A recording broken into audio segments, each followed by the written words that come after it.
ያደረኩትን ሐሳብ ተረድቶኝ ከሆነ እሱ ላይ ሐሳብ ቢሰጥ ግን ማዳመጥ እችላለሁ። አሁን መጨረሻ ላይ ያልኩትን ማለት ነው። አዳምጠኝ ከሆነ ሻይደን አዳምጭ ማለት ያንን ነገር ከልጁ ሐሳብ የልጁን ሐሳብ ነው ያው ተቃርኒ ሐሳቡን ያቀረብኩት ማለት አምላክ አንዳንድ ጊዜ ሰዎች ህገወጥ ነገር ሲሰሩ አምላክ ዳይሬክትሊ ሊቀጣህ ይችላል።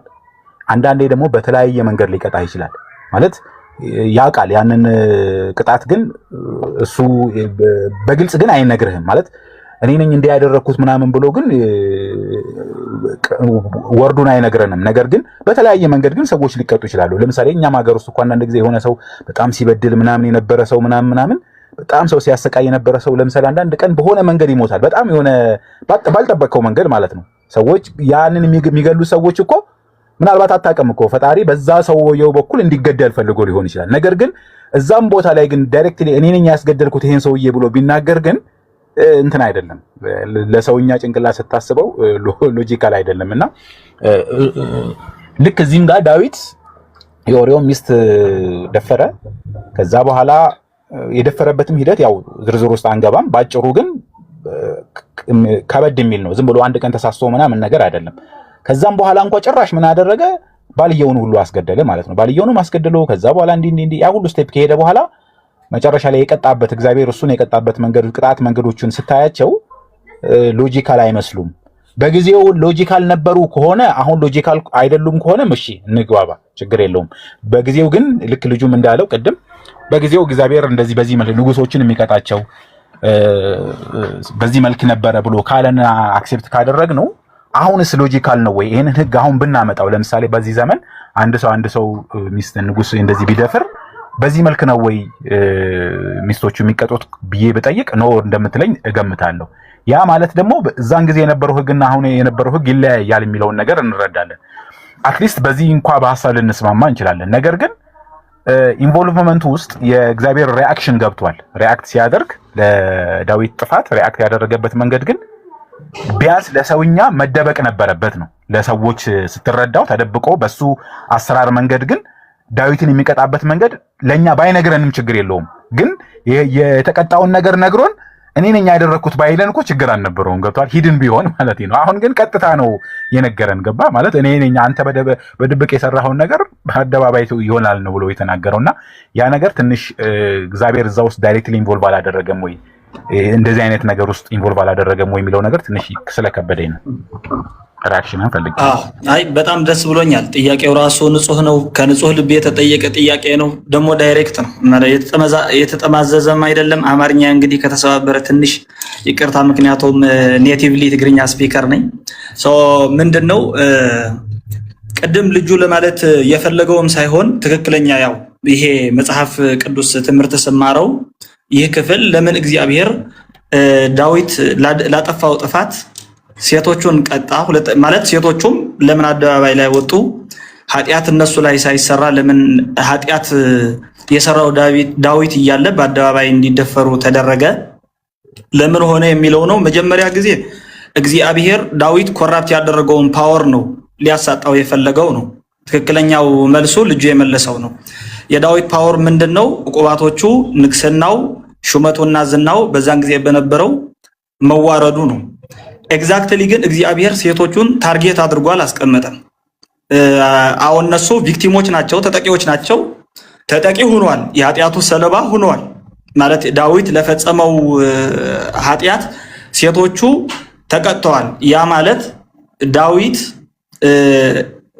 እነዛን ሴቶች ቤርሳቤህ እንደዛ በማድረጉና ኦሪዮንን በፊት ለፊት በውጊያ አደባባይ ላይ እንዳስገድሉት ማድረጉና ደፍሮ እንደገና ደፍሯታል ማለት ትችላለህ። ኦልሞስት ሰገነት ላይ ነው ያያት ስትመላለስ ምናምን ተመኛት ምናምን ይሄ ሁሉ እንዳለ ሆኖ ወሰዳት። ከዛ በኋላ እንዳረገዘችም ይመስለኛል የመጀመሪያ ልጁ ምናምን ከዛ በኋላ የሆነ ልጅ እንዳረገዘች ምናምን እዛ ይናገራል። ግን ሴቶቹ ቪክቲሞች ናቸው። እግዚአብሔር እነንትና በአንተ ኃጢአት ላይ ይደፈራሉ አላለም።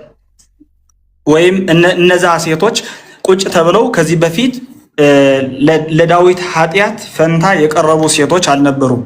ተጠቂዎች ግን ናቸው። ለምንድን ነው እንደዛ ያደረገው እግዚአብሔር? በመጽሐፍ ልክ እንዳልከው ቅድም ዋት ዩ ሰው you will reap what you sow የዘራኸውን ታጭዳለህ የተባለውን አባባል ነው። ስለዚህ ያ ፓወሩን አሳንሶና አንኳሶ እግዚአብሔር ሊያሳየው ስለፈለገ ዳዊትን በዛን ጊዜ እንደዚህ አይነት ቅጣት ቀጥቶታል። ያ ቅጣቱ ለምን ወደ ሞት አልተቀየረም? እውነት የእግዚአብሔር ፍርድ ነው። ይሄ ማንም ሰው ሊያውቀው አይችልም። ግን ከሞት ግን ድነሃል ይለዋል። እዛ ላይ ያነበባችሁት የሳሙኤል ታሪክ እንግዲህ በኋላ ንስሐ ወይም ራሱ ሪፔንት ስላደረገ ወይም ንስሐ ስለገባ ለኃጢአቱ ጸጸት ስለተሰማው ከሞት እንዳመለጠ ግን ይናገራል። ለምን? ፍርዱ ሞት እንደነበረ አንድ ሴትና አንድ ወንድ ዝሙት ሲያደርጉ ከተገኙ በአደባባይ ላይ በድንጋይ ተወግረው ይሙት የሚል የኦሪት ሕግ ምናምን ስለነበር ማለት ነው። ያ ቅጣት አሁን ስናመጣው የልጅ ኃጢአት ለአባት የአባት ኃጢአት ለልጅ ከእንግዲህ በኋላ አይሆንም ተብሎ ስለተባለ ምናልባትም ዝሙት አሁን የሚያስቀጣው በተግባሩ ሳይሆን ማሰቡም ብቻ ጭምር ስለሆነ ለማሰብ ደግሞ በህሊና ስለምትቀጣ ልክ እንዳልከው አሁን ምናልባት ይህ የቅጣት ስርዓት ላይ ያደርግ ይችል ይሆናል። በዛን ጊዜ እግዚአብሔር እንደዚህ አደረገ። ሴቶቹ ስለተፈጸመባቸው በደል ግን እግዚአብሔር አሁንም ለዳዊት መቀጫ ይውሉ ዘንድ ምናምን ስለተዘጋጁ እነዚህ ሴቶች ዝም ብሎ ከንቱ የቀሩ አይደሉም። አቤሴሎምን ደግሞ እግዚአብሔር ቀጥቶታል። እንዲህ በማድረጉ እግዚአብሔር እንደቀጣው ደግሞ ይናገራል። ምክንያቱም ኃጢአቱ እግዚአብሔር እንዲፈጽመው የአቤሴሎም ልብ እንጂ እግዚአብሔር ስላልተከለለት በሴቶቹ በደል የፈጸመው የዳዊት ልጅ አቤሴሎም በዛን ጊዜ ንጉሥ ለመሆን የሚመኘው የነበረው ደግሞ ተቀጥቶበታል። በኃጢአቱ ላይ እንደተቀጣና ወደ ከፍ አደጋም እንዳደረሰው ይህ ጉዳይ ደግሞ ይናገራል። ስለዚህ ኃጢአት ኮንሲኩዌንስ አለው፣ ኦፍ ኮርስ ያስቀጣል። ለምን እግዚአብሔር በድንጋይ ተወግሮ ዳዊት እንዲሞት አላዘዘም? ምናልባት ስለ ንስሐ ስለገባበት ወይም ጸጸት ስለተሰማው ነው የሚል መልስ ነው ያለኝ። ለምን በአደባባይ ያደረገው እግዚአብሔር ቅጣቱን ያልከው ግን ውርደቱን ለማሳየት ነው። ሌላ አገላለጽ የለውም። ንጉሥ ፓወሩን ተጠቅሞ ለንጉሥ መንግስቱን፣ ለእግዚአብሔር አምላክነቱን፣ ለወንድ ልጅ ደግሞ ሚስቱን ሲቀሙት የሚሰማው ስሜት አለ ስለሚባል በወላጆቻችንም በአባባሉም ያ እንደዛ ስለነበረ ያንን ፓወር ነው ሊያሳንሰውና ሊያንኳሰው የፈለገው የሚል መልስ ነው ያለኝ። እሺ በቃ እንግዲህ እኔ ልወጣ ስለሆነ ወይም መለሳለሁ ካላችሁ ሌሎቻችሁ ቀጥሉ። እሺ አቡዬ። እሺ አቡኪ አለ ወይ ሙከሚል? አይ ቲንክ ተረኛ። ሰላም አለይኩም። ሙኬ ካለ ሙኬ ይቀጥል ይብሮ። እሺ ወአለይኩም ሰላም። ሙኬ አለ? ሸምከሚል አለው። ሰላም አለይኩም። ወአለይኩም ሰላም ወራህመቱላሂ ወበረካቱ። ቀጥል። ሐሳቡን ሰምተዋል? እሺ ይሄ ነው። አቤት ሙከሚል ሰላም ነክ? አለው። እንዴት ነህ? አለው ይመስገን ሰላም ነኝ። ኦኬ አዎ፣ ብዙ ሐሳቦች ተነስተዋል እዚህ ጋር ግን ያው እንደ ሐሳብ አሁን ዳዊት በዛ ጊዜ የዛ የኦሪዮ ሚስት ስትታጠብ አይቶ ያው አምጥቶ ደፍሯታል፣ አስጠርቶ ማለት ነው። ከዛ በኋላ ያው ኦሪዮ የሚባለውን ሰው አስገድሎታል። ከዛ በኋላ አሁን ሁለት ነገር ነው እኛ ከአምላክ ፍትህ አንፃር ያነሳን ያለ ነው። ቅድም የሚስቶቹ ተነስተዋል። በተጨማሪም ደግሞ አሁን ለምሳሌ ልጁ ምንም አልሰራም፣ ልጁንም ቀስፎታል እግዚአብሔር ማለት ነው፣ እሱ ያረገዘችውን ልጅ። አንድ ይሄን ያዘልኝ። ሁለተኛ ደግሞ ሚስቶቹ አሁን ዳዊት አሁን ያንን ነገር አምጥቶ አስጠርቶ በአደባባይ አይደለም የሰራው። ነገር ግን እነዛን ሴቶቹን ወስዶ አሁን ከሞራል አንፃርም ካየኸው ሴቶቹን ወስዶ ምንም ያላጠፉትን ነገር እንደውም ባላቸው ከሌላ ሴት ጋር ሄዶ ቺት በማድረጉ የሚሰማቸው ቅናት አለ፣ ብዙ ነገር አለ ሴቶቹ ማለት ነው እንደ ሴትነት። ያ አንሷቸው ግን አይ እናንተ እኮ ባላችሁ ሄዶ ዝሙት ስለሰራ እናንተ ደግሞ በሌላ ወንድ አስደፍራችኋለሁ ብሎ አምላክን የመሰለ ነገር እንግዲህ ምድራዊ ፍትህ እንኳን ይሄንን ነገር አይሰራም። ማንኛውም ሰው እንደዚህ አይነት ነገር አንድ ሰው ወንጀል ቢሰራ አንተ ለሰራው ጥፋት አንተ ሚስትህን ወስጄ አደባባይ ላይ በዛ ላይ ደግሞ ፀሐይ ላይ እንደዚህ ፖርኖግራፊ በለው በቃ ሰው እያየ ያንን ነገር ሰዎች እየተመለከቱ ፀሐይ ላይ በቀን ማለት ነው ያንን ነገር ማድረጉ ፈጣሪ እንደ ፍትህ የተኛውም ነገር ቢሆን ፈጣሪ እንደዚህ አይነት ነገር ይሰራል ወይ? ኢፍትሃዊ ያደርገው ወይ አምላክን? በነገራችን ላይ ምርጥ ጥያቄ ነው የጠየቀኝ ሙከሚል ወንድሜ። ምን የሚባል ጥያቄ አለ መሰለህ? የሆነ ኤግዚስተንሻል ፊሎሶፊ ነው ምናምን እንደዚህ የሚባል ጉዳይ አለ። ኃጢአት ሊሰራ ኃጢአተኛ መኖር አለበት መጀመሪያ ወዘተ ወዘተ ብዙ ታሪኮች አሉና አንደኛም ብዙ ሰዎች የሚጠይቁት ጥያቄ ነው የጠየቀኝ፣ ተመሳሳይ ነው። ለምሳሌ እንደዚህ ካየህ እግዚአብሔር ኃጢአት እንደምንሰራ ቀድሞ አያውቅም ወይ? ለምን ከመጀመሪያውኑ አይጠብቀንም?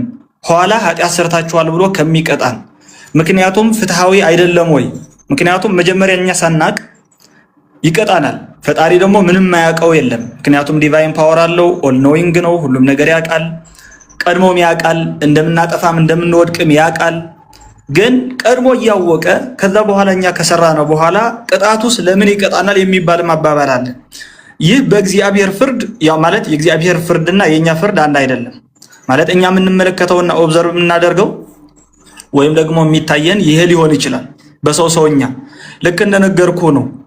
አንድ ንጉስ በንግስነቱ ነው የሚቀጣው። ትክክል ነው እኮ አሁን ያኔ የተደረገባቸው ሞራሊ እንደዚህ ነው ወይ ትክክል ነው ወይ? ትክክል አይደለም። አሁን ሆኜ ሳየው ግን ከእግዚአብሔር በልጬ ትክክል አይደለም አይደለም። ለምን መሰለ? ምክንያቱም እነሱ ሰዎች በአደባባይ ለጻድቃን ብሎ የመጣ ምህረት ለኃጥአን ይተርፋል፣ ለኃጥአን ብሎ የመጣ መዓት ደግሞ ለጻድቃን ይተርፋል። ካስታወስከው በኖህ ዘመን እንግዲህ ኃጢአተኞች ነበሩ፣ ብዙ የበደሉ ሰዎች ነበሩ። ግን በዛን ጊዜ ህፃናት የሉም አትለኝም። ህፃናቶች ደግሞ 18 10 ማለት ያልሞላቸው 7 ዓመት እንኳን ያልሞላቸው፣ ምክንያቱም ሰው ይወልድና ይዋለድ እንደነበረ መጽሐፉ ይናገራል። ሁሉንም ከኖህና ከቤተሰቦቹ ውጪ እግዚአብሔር በውሃ በዝናብ አጠፋው፣ ጠራረገው ማለት ነው። ለምን? እግዚአብሔር ከተቆጣ ያው ቁጣውን ፍርዱን በህዝቦቹ ላይ በፈጠረው ፍጥረት ላይ ይፈርዳል። በዳዊት ላይ የፈረደውን ፍርድና በዕቁባቶቹ የተፈረደው ፍርድ ይሄ ፍርድ ነው።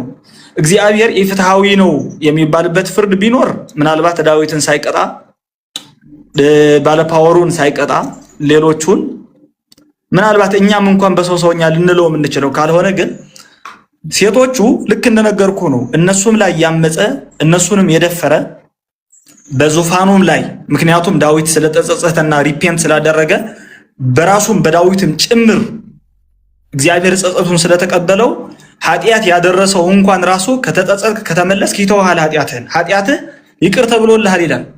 ከሞትም እንግዲህ ድነሃል ይለዋል። ሊሞት እንደነበረም ይናገራል።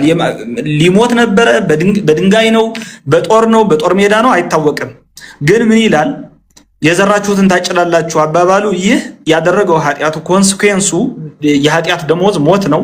መሞት ነበረበት፣ ሊሞት ይገባው ነበረ። ያኔ እግዚአብሔር ፍርዱን ከጸጸቱም አኳያ አይቶ ወይም ደግሞ ፍርዱን በሌላ አድርጎለት ዞሮ ዞሮ ሴቶቹ ተደፈሩ።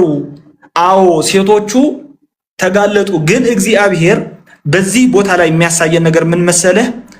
ኮንሲኩዌንስ ወይም ፍርድን እንጂ የሞራሉ ማለት ኢሞራል የመሆኑ ማረጋገጫ ማለት በሴቶቹ ላይ የሚደረገው የአቤሴሎም የመድፈር ስርዓት ትክክል ነው የሚል ማረጋገጫ አይሰጠን። እዚህ ላይ ቅጣት ሲሆን አሁን ቅድምም ስታነሱ ነበረ። ለምሳሌ በአማሌቅ ከነዓንን በነበሩ ህዝቦች በከነዓናውያን በአማሌቅ በእነዚህ ሰዎች በዛን ጊዜ ሲያደርጉት በነበሩት በደል ሲቀጣቸው በሌሎች ሰዎች አድርጎ እየታየን ነበር ወይም እያሳያችሁ ነበር እዚህ ላይ ማለት ነው። ተመሳሳይ ነው ይሄ ኮንሲኩዌንስ። ግን ሞራሊ ሳይሆን እዚህ ጋር እያወራ ያለው እግዚአብሔር ይህ ማለት ትክክል ነው፣ ይህ ማለት ትክክል አይደለም እያለ አይደለም እዚህ ቦታ ላይ። ምክንያቱም እኛ ኤቲክሱን ወይም ሞራሉን ነው እየጠየቅን ያለ ነው። እግዚአብሔር እዛ ቦታ ላይ የሚያስተላልፈው ፍርድ ኮንሲኩዌንሱን ነው፣ የኃጢአቱ ውጤቱን ነው። ሰው ውጤቱ ያ ንጉስ በነዛ በተቀጡት ሰዎች ፊት ለፊት ሆኖ ፓወሩ ተጠቅሞ ያደረገው በደልና ክፋት ሊያየው ይገባ ነበረ። አየው። ካየው በኋላ ግን ሌላ ደፋሪው የተባለው ሰው ደግሞ ይህንን በደልም በበደል ስለመለሰ ማለት ያልተገባ እንደገና ሌላ ኃጢአት ስለሰራ እግዚአብሔር እሰይ ዳዊትን ስለቀጣው አንተ የሰራው ኃጢአት ነፃ ነው አላለው። አቤሴሎም ደግሞ በሞት ወይም በጥፋት ቀጣው ነው ኮንሲኩዌንሱ። ባላ ቆረጤ ደስ ባለን ግን ያው እንዳይረስ አቋርጠኝ ችግር የለውም ውይይት ነው። ምን መሰለህ አሁን ብዙ ተወርቶበታል። ግን አሁን በዳዊት ፊዚካሊ ምንም አይነት ቅጣት አላደረሰበትም። አይተህ ከሆነ ብሉይ ኪዳን ላይ ያለው ህግ አንድ ሰው ዝሙት ከሰራ ተወግሮ ነው የሚገደለው፣ መገደል ነበረበት። ፍትህ የሚባለው ትክክለኛ ፍትህ የሚባለው አምላክ ያከበረው አካል አይ ብሎ ሄዶ የአምላክን ሕግ ጥሶ ሄዶ ዝሙት ከሰራ ልክ በዛ ጊዜ ለሌላም ሰው መቀጣጫ እንዲሆን አምላክ ምንድነው ማድረግ የነበረበት? ምንም ያላጠፉ ምስቶችን ወስዶ መቅጣት ሳይሆን ራሱኑ ተቀጥቅጦ እንዲገደል። ምንም ንጉስ ቢሆን ምንም ነብይ ቢሆን ጥፋት እስካጠፋ ድረስ ስለዚህ ጥፋት ካጠፋችሁ በዚህ መልኩ ቅጣት ይደርስባችኋል የሚለው መልእክት ያደርስ የነበረው አምላክ እንግዲህ ነብይ ደግሞ በዋነኛነት ደግሞ ነብይ ለሰዎች አርአያ ሆኖ ነው የሚላከው። እንግዲህ ፈጣሪ ነብይ አድርጎ ሲያስነሳው ማለት ነው። እንደዛ ከሆነ የገዛ ምስቱን ወስዶ ሰላማዊ ምንም ያላጠፉ ምስቶችን ወስዶ ከማስደፈር ይልቅ ራሱን አስቀጥቅጦ ቢያስገድል ኖሮ ያኔ ነበረ በቃ ፍትህ፣ እውነተኛ የአምላክ ፍትህ የሚባለው ማለት ነው። ነገር ግን ምንም ያላጠፋውን ሕፃኑን ልጅ መቅሰፍት አውርዶ መግደሉ አንደኛ ሕፃኑን ልጅ፣ ሁለተኛ ደግሞ ሴቶቹ ምንም ያላጠፉ ሴቶችን እንትን ማድረጋቸው እና ከፍትህ አንፃር ሴቶቹን በዛ ጊዜ አሁን አስበው እስቲ አሁን እህትህ የሆነ ሰው አገባትና ከዛ በኋላ የሷ ባል ሄዶ ዝሙት ስላደረገ አይ ባልሽ ዝሙት አድርጓልና እና ያንቺ ነሽ አደባባይ ላይ የምትደፈሪው ዝሙት የምትሰሪው ተብሎ እንደዛ መደረጉ ያው ምንቅ ማለት እንኳን የሰዎች አእምሮ እንኳን በሰዎች ፍትህ አንፃር እንኳን ስትመለከተው ልንቀበለው የምንችለው ነገር አይደለም። አምላክ ደግሞ ከዛ በላይ ፍትሃዊ የሆነ አምላክ እስከሆነ ድረስ ይሄ ነገር በነብያት ላይ አንድም መጽሐፉ ላይ በነብያት የተጻፈ ነገር ነው ብለን አንድ መደምደሚያ መውሰድ ካልሆነ ግን እግዚአብሔር አይ ፍትሃዊ ነው ብለን አምላክን በዛ ልክ እንድንገልጽ ያደርገናል የሚል ሐሳብ ነው ያለን። እንዳይረዝምብን ምናልባት እብሮ የምትሉት ነገር ካለ በሉና ይሄን ሐሳብ እንቋጨው ይመስለኛል። እሺ ሳላህ የምትለው ነገር አለ ወይስ እንዴት ነው? ተመልሻለሁ። ያልሰገዳችሁ ውጡና ስገዱ። የተወሰነ ቀጥላለሁ ኢንሻአላህ። የመጨረሻ እስኪ የምጠይቅ ነገር ሺደን ከሴቶቹ በኩል የምሰጠው ጀስቲፊኬሽን የባላቸውን የጥፋት መጠን ነው። እንደዛ ነው እያረክ ያለው ስለ ባላቸው ወይ ዳዊት ኃጢአትን ሰርተዋል ቀጣሃለሁ ምናምን ብሎ ቃል ገብቶለታል። ግን ከሴቶቹ በኩል ነው እኛ መልስ ያጣ ነው። ምን አይነት ጀስቲፊኬሽን ነው የሚሰጠው? ከፍትህ አንፃር ለሴቶቹ ከፍትህ አንፃር ምን አይነት መልስ ነው እየሰጠ ያለው? ቅድም ምን መሰለ፣ ትክክል ነህ ሳላዬ፣ ዌልካም ባክ። ምክንያቱም ወጥተ ነበረ መሰለኝ ቅድም። አይ እየመለስኩ ያለሁት እግዚአብሔር እዚህ ላይ ጀስቲፊኬሽን እየሰጠ አይደለም። ጀስቲፊኬሽን ስል አቤሴሎም በሴቶቹ ላይ ያደረገው ነገር ሞራሊ ራይት ነው፣ ይህ ነው መደረግ ያለበት፣ ወይም ደግሞ ሴቶቹ እንዲህ ነው መደረግ ያለባቸው የሚል ጉዳይ አይደለም እያወራ ያለው። እዚህ ላይ እየተወራ ያለው ታሪኩ ኮንሲኩዌንሱን ነው፣ ውጤቱ ማለት ነው፣ ፍርዱ። አሁን ለምሳሌ እኔ አባቴ የበላው እዳ ሳምቲንግ ነበረኝ፣ እዳ ያልከፈለ እንትን ነው ያደረከው። ቆይ አልተረዳኸውም ሐሳቤን። ከሴቶቹ በኩል ነው ከፍትህ አንፃር ከሴቶቹ በኩል ምን አይነት ጃስቲፊኬሽን ነው የሚሰጠው ነው? ሞት ነው። አልገባህም ጥያቄው? ያልኩ ያለሁት ከሴቶቹ በኩል ነው ማለት ከፍትህ አንፃር ሴቶቹ ምንም ባላጠፉበት ለነሱ መደፈር ምን አይነት መልስ ነው የሚሰጠው? ሞት ነው የሚሰጠው። ሞት ነው እኮ የተሰጠው። ምክንያቱም አቤሴሎም ተቀጥቶበታል። ጉዳዩ እኮ አይደለም ለንጉስ ዳዊት አይደለም እኮ አሁን ሴቶቹ አይደለም ለአቤሴሎም ነው። አዎ ገብቶኛል። እሱን አይደለም አሁን ሴቶቹ እየተደፈሩ ነው ምንም በማያውቁት። ከዚህ ከፍትህ አንፃር በሴቶቹ ቦታ ሆነን ስናይ ክብር አለ፣ ብዙ ነገር አለ። መቼስ አንዲት ሴት አደባባይ ላይ አይደለም በድብቅም ብትደፈር ጉዳት ነው። በድብቅም ሲሆን በአደባባይ ሲሆን ይከፋል። በነሱ ቦታ ሆነን ስናይ ለነሱ ምን አይነት ጀስቲፊኬሽን ነው እየሰጠ ያለው ነው? አንተ ትክክል ነህ። እኔ እያልኩ ያለሁት እኩል እንዳንተ ነኝ። አሁን እኔ እኩል ስፈርድ ቁጭ ብዬ እዚህ ጋር ስፈርድ እግዚአብሔር ለምንድን ነው ሴቶቹ ባላጠፉት ዳዊት ባጠፋው እነዛ ዕቁባቶች በመሃል ላይ የገቡት ነው አይደለ? ፍርዱ በእነዚህ ስትሆን ምን አይነት ሞራሊ ትክክል ነው ወይ ትክክል አይደለም? ይሄ ማለት ሴቶቹ በአደባባይ ላይ ሲደፈሩ እና ደግሞ ይህ የሆነው በእግዚአብሔር ሆኖ እግዚአብሔር በሴቶቹ ላይ ፍትሃዊ ነው ወይ ማለት ይቻላል ወይ? እሱ መልሰው አዎ ነው። ምክንያቱም እንደዚህ ያደረጋቸውን ሰው ገድሎታል። የራሱን ኃጢአት ተቀብሏል ዋጋ። ይሄ ክስተት እንዲፈጠር ለምንድን ነው ምክንያት የሆነው? እንደዛ ያደረጋቸውን ይሄ እኮ ምን መሰለህ ነው አሁን አንተ እያደረክ ያለህ አቤሴሎም ከነሱ ጋር ስለተኛ ተገድለዋል፣ ይሄ ለሴቶቹ ፍትህ ነው እያልክ ነው። እዛ ጋር ለምን እንዲደርስ አደረገ? እግዚአብሔር እኮ ነው ይሄ እንዲፈጠር የሚያደርገው ከጅምሩ። ኤግዛክትሊ። ይሄማ ተመልሰን ምን የሚባል አለ መሰለ፣ የቅድም እኮ ሳነሳ ነበረ፣ ሳላህ ያልመጣም ነበረ፣ ሳላት ላይ መስለኛ መሰልከኝ። ቅድም ምን ስል ነበረ መሰለ፣ እንደዚህ የሚባል የፍልስፍና ጥያቄ አለ፣ የኤግዚስቴንሻል ፊሎዞፊ ሳምቲንግ የሚባል አይነት ወሬ እንደዛ አካባቢ ነው ሳነብ ያየሁት ወይም ሳጠና። ምንድን ነው የሚባል እግዚአብሔር ኃጢአቱን ቀድሞ እያወቀ የምናደርገው ነገር ቀድሞ የምናደርገው ኃጢአት እያወቀ አይገናኝም። ይቅርታ አይገናኝም። ይገናኛል? አይገናኝም። እሺ እግዚአብሔር እኛ የምንሰራውን ነገር ቀድሞ ያውቃልና፣ ያውቃል። አምላክ አዋቂ ነው። ቀድሞ ምን እንደሚሰራ ያውቃል። ነገር ግን ኃጢአት ተፈጥሮ ሰውየውን ማስገደሉ እኮ መጀመሪያውን ኃጢአት እንዲፈጠር ምክንያት የሆነው የአቤሴሎም መገደል ፍትህ ምናምን ልትል ነው አንተ፣ ቅጣት ነው። አሁን ሴቶቹ እንዲደፈሩ ምክንያት ከሆነ በኋላ የደፈራቸውን አካል መግደሉ ይሄ ለሴቶቹ ፍትህ ሊሆን አይችልም። ፍትህ ሊሆን የሚችለው እዛ ቦታ ላይ እግዚአብሔር እነሱ እንዲደፈሩ ባያደርግ ነበረ። ሲጀመር ያ ኢንቫይሮንመንት እንዲፈጠር የሚያደርገው እሱ ነው። የደፈራቸው አካልማ መገደሉ ሲጀመር ማን ነው እንዲደፍር ያደረገው ነው ጥያቄው። ግን አቤሴሎም እንዲደፍራቸው አልታዘዘም። ማን ነው እሱ እንዲደፍር ያደረገው? አዎ አቤሴሎም እንዲደፍራቸው አልታዘዘም። የቅጣቱ ፍርድ ነው የተላለፈው። ማን ነው ያ እኮ በአቤሴሎም እንዲደፈሩ ማን ነው ያደረገው? ኤግዛክትሊ እኮ እዚህ ላይ እኮ አብረን ሳላህ አሁን በደንብ እየተግባባን መሰለኝ። ይሄ ኤንቫይሮንመንት እንዲፈጠር ያደረገው ማን ነው? አዎ የአቤሴሎም ፍሪ ዊል ነው፣ የአቤሴሎም ፈቃድ ነው። ትንቢቱ መፈጸም ያደረጋቸው ሴቶች ሁኔታው ራሱ እንዲፈጠር ማን ነው መንገድ የከፈተው? እግዚአብሔር ክፉውን አልፈጠረም። እግዚአብሔር አቤሴሎም ልብ ገብቶ አልፈጠረም። እግዚአብሔር ክፉ ፈጥሯል? አልፈጠረም። ክፋትን አልወሰደም የፈጠረው? ክፋት እግዚአብሔር አልፈጠረም። ክፋትን እግዚአብሔር አይደለም የፈጠረው? ላሳየ። እሺ ትልቁ ላይ አድርጉኝ አድሚኖች። ክፋትን ራሱ እግዚአብሔር ነው የፈጠረው በነገራችን ላይ። ምን ይሄ የታወቀ አይደል እንዴ? እሺ ና ላሳየ። እመጣለሁ ወደዛ። እቺን አሳይቼ ወደዛ እመጣለሁ።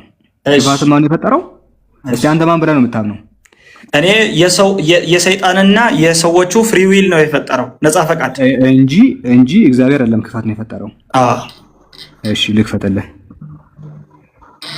ትንቢተ ኢሳያስ እመለሳለሁ። በነገራችን ላይ እንደዚህ ይላል፣ እመለሳለሁ ወደዛ። እሺ ክፋትን እሱ አይደለም የፈጠረው ብለሃል አይደለ? አንብብልኝ ይሄንን። ብርሃንን ሰራው ጨለማውንም ፈጠረው፣ ድህነትን እሰራለሁ ክፋትንም እፈጥራለሁ፣ እነዚህን ሁሉ ያደረግኩ እግዚአብሔር እኔ ነኝ።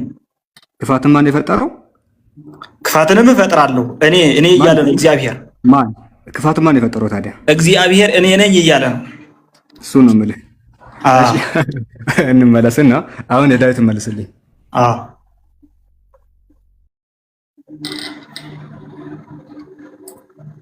መልስልኝ የጠየኩትን። ኤግዛክትሊ ምን መሰለ እዚህ ላይ ምን ማለት ተፈልጓል መሰለ እዚህ ላይ አሁን ለምሳሌ ዳይሬክት ንባቡ ቅድም ምናምን እንደዚህ ብዬ አላድበሰብስህም። ጋድ ክሪኤትድ ኤቭሪቲንግ ኤንድ ሂ ኢዝ አባቭ ኦል ማለት እግዚአብሔር ፍጥረቱን ሁሉ ፈጠረ፣ ከፍጥረቶቹ በላይ ነው ለማለት የተጻፈ ቃል ነው። ይሄ ማለት እኔ ነኝ ቆራጩ ፈላጩ ፍርዱን የማስተላልፍ እኔ ነኝ ለማለት ነው። ሙሉ ብታነበው ከላይ ጀምረህ ክፋትንም የፈጠረው እሱ ነው። ሁሉን ጨለማንም ፈጠርኩም ብርሃንን ሰራው፣ እኔ ደግነትንም ክፋትንም ሁሉንም ፈጠረ ያለው ያለ ነው። የዚህ ሁሉ ነገር ፈጣሪ እሱ ነው። ከሱ ሁሉ አይደለም። ሚኒንጉ እዚህ ላይ ሚኒንጉ ነው። ሚኒንጉ እኮ ትክክል ነው እየሰጠ ያለው እንጂ ቃሉ ክፋትን ፈጠረ ያለው ካለ ክፋትን ፈጥሯል። አዎ ትክክል ነህ። ሳላየ እኮ እኔ እኮ አነበብኩት በራሴ ምንም ቃሉን አላወላወልኩትም። ትክክል ነህ። እኔም አውቀዋለሁ። 57 ኢሳያስ 57 አይደል ይሄ 45:7 ነው። 45:7 ማለት ነው። ይቅርታ። አዎ አንብቤዋለሁኝ አውቀዋለሁኝም ወርዱንም ቃሉንም። ይህ ልክ ቅድም የነገርኩህ ነው። እግዚአብሔር ፍጥረቱን ፈጠረ፣ የፈጠረውም ሁሉ ደግ እንደሆነ አየ ነው የሚለው ኦሪት ዘፍጥረት ጀነሲስ ማለት ነው። መልካም። እግዚአብሔር የፈጠረው ፍጥረት በሙሉ ጥሩ እንደሆነ አየ ይላል። መጥፎው ከየት መጣ ነው? መጥፎው የመጣው ምን መሰለህ፣ እሱ አምላክ ሁሉ ነገር ፈጥሯል። ክፋት አንጻራዊ ነው፣ ሪላቲቭ ነው። እሱ ሌላ ርዕስ ነው። አሁን እስቲ ኤግዛክትሊ አንጻራዊ ነው፣ ምንም ችግር የለውም። ግን ፈጣሪው እግዚአብሔር ነው። አዎ ይህ ማለት ይህ ስልህ የክፋት ምንጩ ሰይጣን ለምሳሌ ነው። ምንጩ ሰይጣን ሊሆን ይችላል፣ ግን ፈጣሪው እግዚአብሔር ነው። ፕሊዝ ርዕስ አታስቀይሩ። አዎ እሱ እኮ ትክክል ነህ። እዚህ ላይ እንስማማለን። ሞራል ኢቪል የሚባል አለ። እኔም የፈለግኩት በቃ እሱ ላይ እንድንስማማ ነው እንጂ ቶፒኩ እግዚአብሔር ክፋትን ይፈጥራል አይፈጥርም አይደለም። በቃ መጽሐፉ አይ በቃ ተግባብተናል። ወደዛኛው ሞራል ኢቪሉ አሁን እየነገርኩ ያለሁት ይሄ ሞራል ኢቪል ማለት መስረቅ፣ መዘሞት ወይም የሆነ ሳምቲንግ ማድረግ እግዚአብሔር አልፈጠረውም እንጂ አድራጊው በእግዚአብሔር የተፈጠረ ነው። ነፃ ፈቃድም አለው።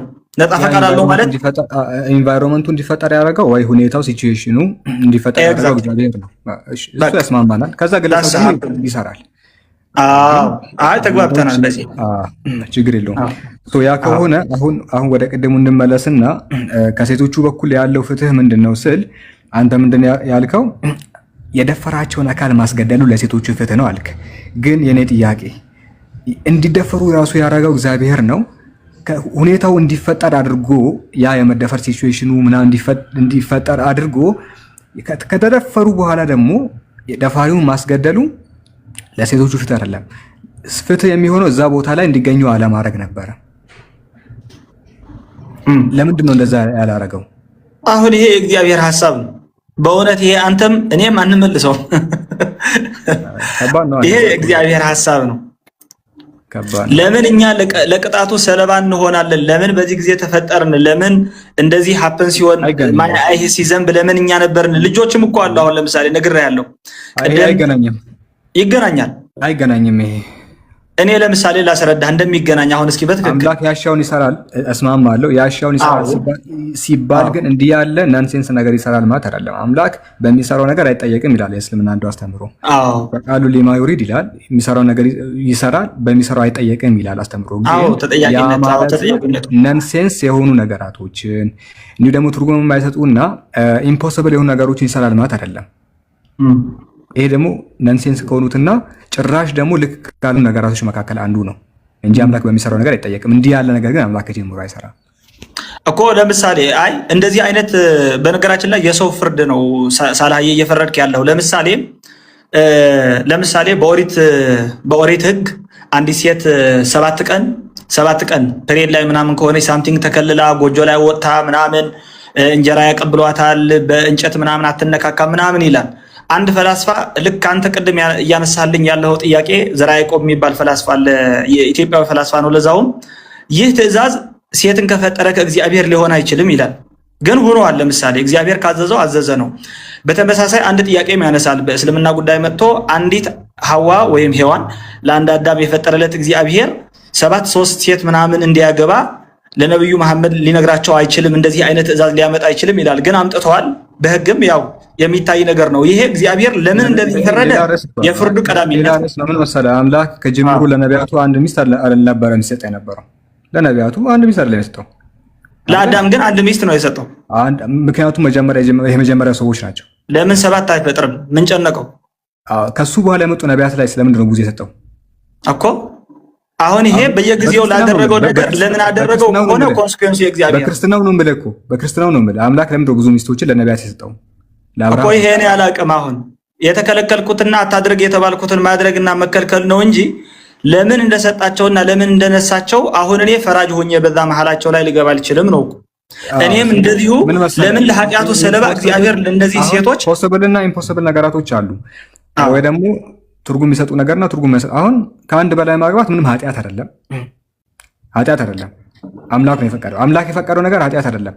የኃጢአት ስታንዳርዱ ራሱ አጌንስት ጋድ መሆን ነው። ዲፊኒሽኑ ራሱ ከአምላክ መቃረን ነው ኃጢአት የሚባለው።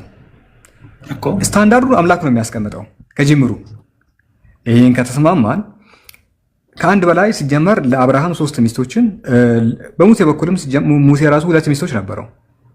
አትዞምት የሚለው ህግ የያዘው 10 ካማንድመንት የነበረው ሙሴ አንድ እስራኤላዊ ሴት አንድ ደግሞ ኢትዮጵያዊ ሴት ነበረው። መጽሐፍ ቅዱስ ነው የሚናገረው እስራኤላዊ ሴት ኢትዮጵያዊ ሴት ብሎ የሚያስቀምጠው። እና ያዕቆብን ብትመለከት ያዕቆብ 4 ሚስት ነበረው። ዳዊት 7 ነበረው። ከቤርሳቤ ጋር 8 ናቸው። ስለዚህ አምላክ ደግሞ እንዲህ ያለ ነገር አልተቃወመም። ጣዖት አምልኮ ነበር ሲቃወም የነበረው። አጌንስት ጋር አልነበረምና ኃጢአት አይደለም። ግን ኃጢአት ዝሙት ነው፣ አትዞምት ብለዋል። ያ ከሆነ ይሄ ሁኔታ ራሱ እንዲፈጠርና ዝሙት ላይ ኢንቮልቭ ማድረጉ ሰዎቹ ራሱ ኢንቮልቭ እንዲያደርጉ ማድረግ አልነበረበትም። ቅጣትን እንዴት እንደዛ ይህ የሰው ፍርድ ነው አይደለም። ይኸውልህ ዝሙት ከልክሏል እግዚአብሔር። አዎ መግደልም ከልክሏል። አሁን ለምሳሌ ግን አቤል ያለ ኃጢአቱ ተገድሏል። ቆይ አንዴ ዝሙትን ከከለከለ በኋላ ሴቶቹ ከአቤሴሎም ጋር ግንኙነት ላይ ሲሳተፉ ዝሙት ነው አይደል? አዎ። ለምንድን ነው ዝሙቱን በዝሙት የመለሰው? አይ ዝሙቱን በዝሙት ኦኬ፣ ነገርኩ እኮ ቅድም። እዚህ ላይ የሆነች ሞመንት ኢን ሂስትሪ አመጣህና ኮንሲኩዌንስ ነው ይሄ እግዚአብሔር ሞራሊ ትክክል ነው ሌጂቲሜት ነውና ሸልሜዋለሁ አይደለም። ከራሱ ሕግ አንጻር ልክ አይደለም። ለምሳሌ አቤል ተገድሏል በቃየል። እሺ ያለ ኃጢአቱ ነው የሞተው። ልክ አይደለም እሱ ለምሳሌ። አዎ ልክ አይደለም። አዎ ግን እግዚአብሔር አደረገ። ማን ይከሰዋል? እሱ አልገደለም። እግዚአብሔር አይደለም ያስገደለው። አይደለም ከማን መጣ መግደል? ከራሱ ከወንድሙ ከቃየል። ከእግዚአብሔር አይደለም። አዎ እግዚአብሔር የለበትም። በቅናት መንፈስ ተነሳሳ። እግዚአብሔር ግን የለበትም። ለምን የለበትም? ሲገለው እያወቀው አይደለ? ያውቀዋል። ማወቅና መሳተፍ ይለያያል። አልተሳተፈም እኮ እግዚአብሔር እዚህ ላይ አቤሴሎም የሚባል ሰው አንጥቶ እነዚህን ሴቶች ድፈራቸው አላለው። አዘዘ። አሁን እግዚአብሔር እኮ ኮንሲኩዌንሱ ነው። ይለያያል። ቆይ ወንድሙ እዛ ጋር አቤል ቃያንን ሲገለው ያ ቃል ማለት አዞታል ማለት አይደለም። እዛው ሲጀመር አልተሳተፈም። ከደሙ ንጹህ ነው እግዚአብሔር እዛ ቦታ ላይ። ያ ቃል አላስደረገም። እዚህ ቦታ ስንመጣ ግን ሴቶቹ ይደፈሩ ዘንድ ሁኔታውን ሲቹዌሽኑን ያመቻቸው እሱ ነው። ምክንያቱም ሀብቶቹ እኮ ናቸው እነሱ። ታውቃለህ የዳዊት ለምን እንደዛ አደረገ ነው ከዛኛው ጋር እኮ ነገርኩህ። ለምን እንደዛ አደረገ? ፓወሩን እኮ ነው ያሳነሰው ሴቶቹ ላይ። የዳዊት ፓወር ሴቶቹ ላይ ነው ቅጣቱ። ሴቶቹ ታርጌት ሳይሆኑ ቪክቲሞች ናቸው ማለት በእቅድ የተያዙ ሴቶች ሳይሆኑ ለምሳሌ ሰላም ለተብርሃን ሳምቲንግ ምናምን ይደፈሩ ብሎ በአቤሴሎም የሚባል ወጣት ነው የሚደፈሩት ሳይሆን የተባሉት ሴቶቹ የዳዊት ፕሮፕሪየተሪ ወይም ደግሞ በዛን ጊዜ ይመካባቸው የነበሩት መመኪያዎቹ ናቸው። ልጆቹ፣ ሴቶቹ፣ ፓወሩ፣ ሹመቱ፣ ስልጣኑ ይህ ሁሉ ነው እንዲወሰድበት የተፈለገው። እነዛ ሴቶች ቪክቲም ሆነው የተገኙ ናቸው። አቤሴሎም ደግሞ በራሱ ፈቃድ ነው የደፈራቸው። እንዲወሰድበት አሁን ብለሃልና እንዲወሰድበት የሚለው ነገር በጣም የሚያስማማን ነገር ሆኖ ሳለ እግዚአብሔር ግን ያን አላደረገም። ሚስቶችን ከሳውል ቀምቶ ከጀምሩ ከንጉስ ሳውል ተቀብሎ ለዳዊት መስጠቱ አንድ ሽልማት ነገር ነው። እሱም ተናግሯል እኮ አንደኛ ሳሙኤል ምዕራፍ 12 እና 14 አካባቢ እኔ ከሳውል ቀምቼ ለአንተ ሰጥቻለሁ። አክብሮታል። በሰላም ያመጣቸውን በሰላም ቢመልሳቸው ኖሮ ዛሬ እናንተ በዚህ ባልተከራከርን ነበር። በሰላም እንዳመጣቸው በሰላም ቢመልሳቸው ኖሮ ግን አደባባይ ላይ እንዲደፈሩ አድርጎ ሴቶቹን በዚህ መንገድ ማሰቃየቱ ፍትህ አይደለም ነው እያልኩ ያለሁት። አይደለም አሁን ፍትህ ከእግዚአብሔር ነው ከሰው ነው? ሎጂካል ነገር አይሰራም። ፍትህ ከአምላክ እኮ ለምሳሌ እኮ ነገርኩህ በመጀመሪያውኑ አምላክ ነው። ፍትህ ከአምላክ ነው። አምላክ ግን ኢፍትሃዊ አይደለም። እዚህ ጋር ኤግዛክትሊ ኢፍትሃዊ አይደለም፣ ግን የሚመጣውና ሀፕን የሚያደርገው ራሱ ነው። እኛ ለምሳሌ ኢፍትሃዊ ሆናል። አይ እኮ ለምሳሌ ልንገርህ፣ ለምሳሌ እኔ አንተ ወንድሜ ሳላህ ወንድሜ ነህ እንበል። አሁንም ወንድሜ ፍትህ ከአምላክ ሆኖ እዚህ ጋር ኢፍትሃዊ መሆኑ ላይ እንስማማ እኮ አይደለም። ኢፍትሃዊ አይደለም። ፈጣሪን ኢፍትሃዊ ለማለት እኔ ሞራሉ የለኝም። እኔ አሁን ለምሳሌ ሞራሉ የለኝም። የተደረገው ድርጊት ኢፍትሃዊ ነው አይደለም? በእግዚአብሔር ፍትህ ነው የሆነው። ኢፍትሃዊ ነው አይደለም የተደረገው ድርጊት አልልም። እኔ ፍትሃዊ ነው ኢፍትሃዊ ማለት አልችልም። እግዚአብሔር ፍትህ ጣልቃ ገብነት ታውቃለህ። ህሊና ያውቃል። ሂደን አላህ ይሄ የህሊና ጉዳይ አይደለም። ቅድም ምን አልኮ መሰለ ሳላህዬ አልያዝከኝም እንጂ እግዚአብሔር እንደዚህ አይነት ፍልስፍና ለምሳሌ በሃይማኖታዊ ትምህርት እንደዚህ አይነት ጥያቄ የሚጠይቁ ሰዎች አሉ። እግዚአብሔር ቀድሞ የምናደርገውን ኃጢአት የሚያውቅ ከሆነ ካደረግነው በኋላ ለምን ይቀጣናል ይላሉ። ፍትሃዊ አይደለም ይላሉ። ይህ አሁን አልተሳተፈበትም።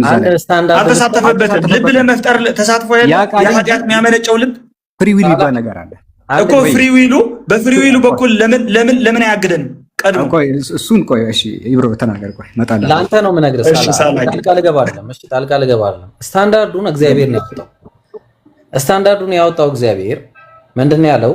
የገደለ ይገደል አይደለ? ያላጠፋች ነፍስ አትቀጣም። ባይብል ላይ ኃጢአተኛ ነፍስ እሷ ትሙት፣ ኃጢአት ያልሰራች ነፍስ አትሙት ይላል። በቃ በአጭሩ ትንቢተ ሕዝቅኤል ላይ አለ፣ ዘዳግም ላይ አለ። ሶ ይሄንን መስፈርት ያሟላል ወይ የሚለውን ስታንዳርድ ፍትሁን የምናየው ከሳይንስ አይደለም። ሳይንስ ቁርአን ላይ ምናምን እንዳትሄድ፣ ያው ቅድም ባልከው መሰረት የምንሄደው ቢብሊካል የሆነ አካሄድ ነው። እኔ ሳላችን ለማለት ነው። ቀጥሉ። ውይይታችን መጽሐፉ እንደዛ ነው የሚለው። ቆንጆ ቶፒክ ነው ያነሳው፣ ሬዲ ያነሳው። እሺ ልቀጥል። በኦሪጂናል ሲን ታምናለህ አንተ? ኦሪጂናል ሲን ታምናለህ? ኦሪጂናል ታምናለህ አይደል? እሺ አሁን ወደ መጽሐፉ ስንመጣ ግን አንድ ሁለት ጥቅስ እስቲ ላውጣና ባላወጣም ጥቅሶቹን ስለምታውቃቸው ዝም ብዬ ነው የማነግራቸው። ማውቃቸው ከሆነ ችግር የለም መልሳለሁ። እንደዚህ ይላል። እሺ ትንቢተ ሕዝቅኤል ምዕራፍ 18 ሕዝቅኤል 18:20 ኃጢአትን የምትሰራ ነፍስ እርሷ ትሞታለች ይላል። ልጅ የአባቱን ኃጢአት አይሸከምም፣ አባትም የልጁን ኃጢአት አይሸከምም። የጻድቁ ጽድቅ በራሱ ላይ ይሆናል፣ የኃጢአተኛውም ኃጢአት በራሱ ላይ ይሆናል ይላል። አንተ ጻድቅ ከሆንክ የአንተ ጽድቅ አንተን ነው የሚጠቅምህ፣ ያኛውን አይደለም የሚጠቅምህ። አንተ ኃጢአተኛ ከሆንክ ኃጢአት አንተን ነው የሚገለው፣ ሌላውን አይገድልም ተብሏል። ታዲያ ይህንን ከያዝን ዳዊት ኃጢአት ሰርቶ ዝሙት ላይ ተሳትፎ ኃጢአት መሞት ሲገባው ምንም ያላደረጉ ሴቶች በዚህ መሃል አደባባይ ላይ መደፈራቸው እንዴት ነው ፍትሐዊ ሊያስብል የሚችለው? አምላክን ነው። አልተመለሰልኝም። እስቲ የመጨረሻ ሀሳብ ተናገርና በቃ ወደሚቀጥለው እናልፋለን። እሺ አሁን እኔ አላንዛዛብህም። ዳዊትን የቀጣው የወሰደውን በመውሰድ ነው። በቃ አጭር መልስ ነው። የወሰደውን በመውሰድ ለምሳሌ የሰው ሚስትን፣ የሰው ሀብትን፣ የሰው ምኞትን በመውሰድ ያ ስሜት አንተ ላይ ሲደርስ ማለት ለራሳችሁ ማድረግ የማትፈልጉት አታድርጉ በሌሎች አይደል የተባለው። ያደረገውን የዘራውን አጨደ ዳዊት ነው። በማን አጨደው ነው? ለምን ሲታጨድ? ያንተ እኮ ጥያቄ ለምን ሲታጨድ ያ ዳዊት ያደረገው ጥፋት በራሱ ተቀጥቷል። በልጁ ለምሳሌ ተቀጥቷል። ልጅ ወልዶ ያ ልጅ አልሆነም፣ ጠፍቷል። ይሄ እንግዲህ ነብዩ መጥቶ ሲፈርድም ዳዊት በራሱ ፈርዷል። እንዲህ የሚያደርግ ከኔ በኔ ንግስና ዘመን ካለ መቀጣት አለበት ብሏል። አላለፈውም። ዳዊትም ለራሱ ንጉስ ሆኖ በራሱ አልመሰለውም። ኦፍ ኮርስ ምክንያቱም እንዲህ ያለ ሰው አለ ነው ያለው ነብዩ ናታን ካልተሳሳትኩኝ።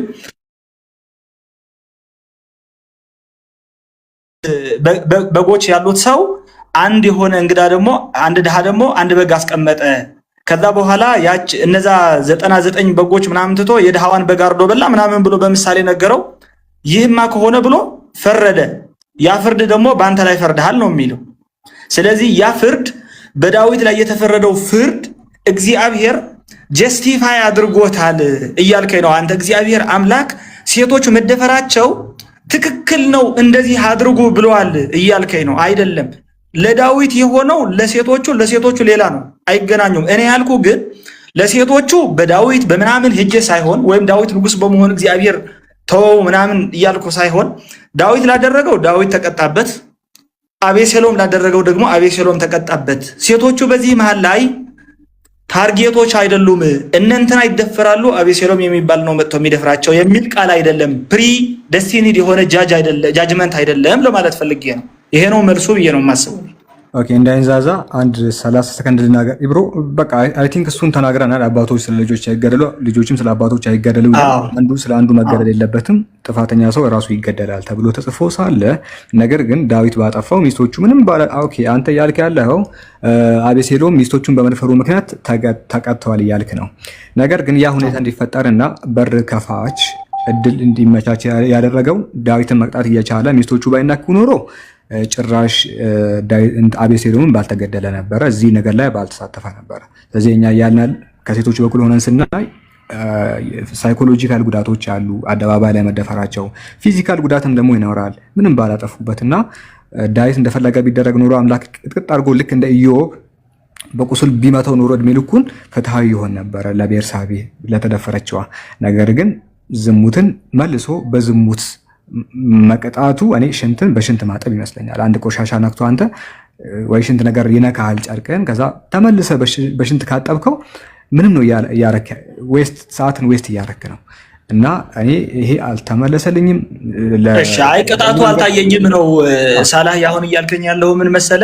ቅጣቱ አልታየኝም። እግዚአብሔር የዳዊትን ፓወር መውሰዱ፣ ዳዊትን ከንግስናው አስወርዶ ማስኮብለሉ፣ በኮበለለ ልጁ በእስራኤሎች ላይ በራሱ ባመፀና በነገሰ በአቤሴሎም ማሳደዱ፣ ተሰዶም መቆየቱ፣ ከፓወሩ መውረዱና መነጠሉ ይህ ለዳዊት ቅጣት አይደለም ነው። እሺ ነው ምለው መልሱ።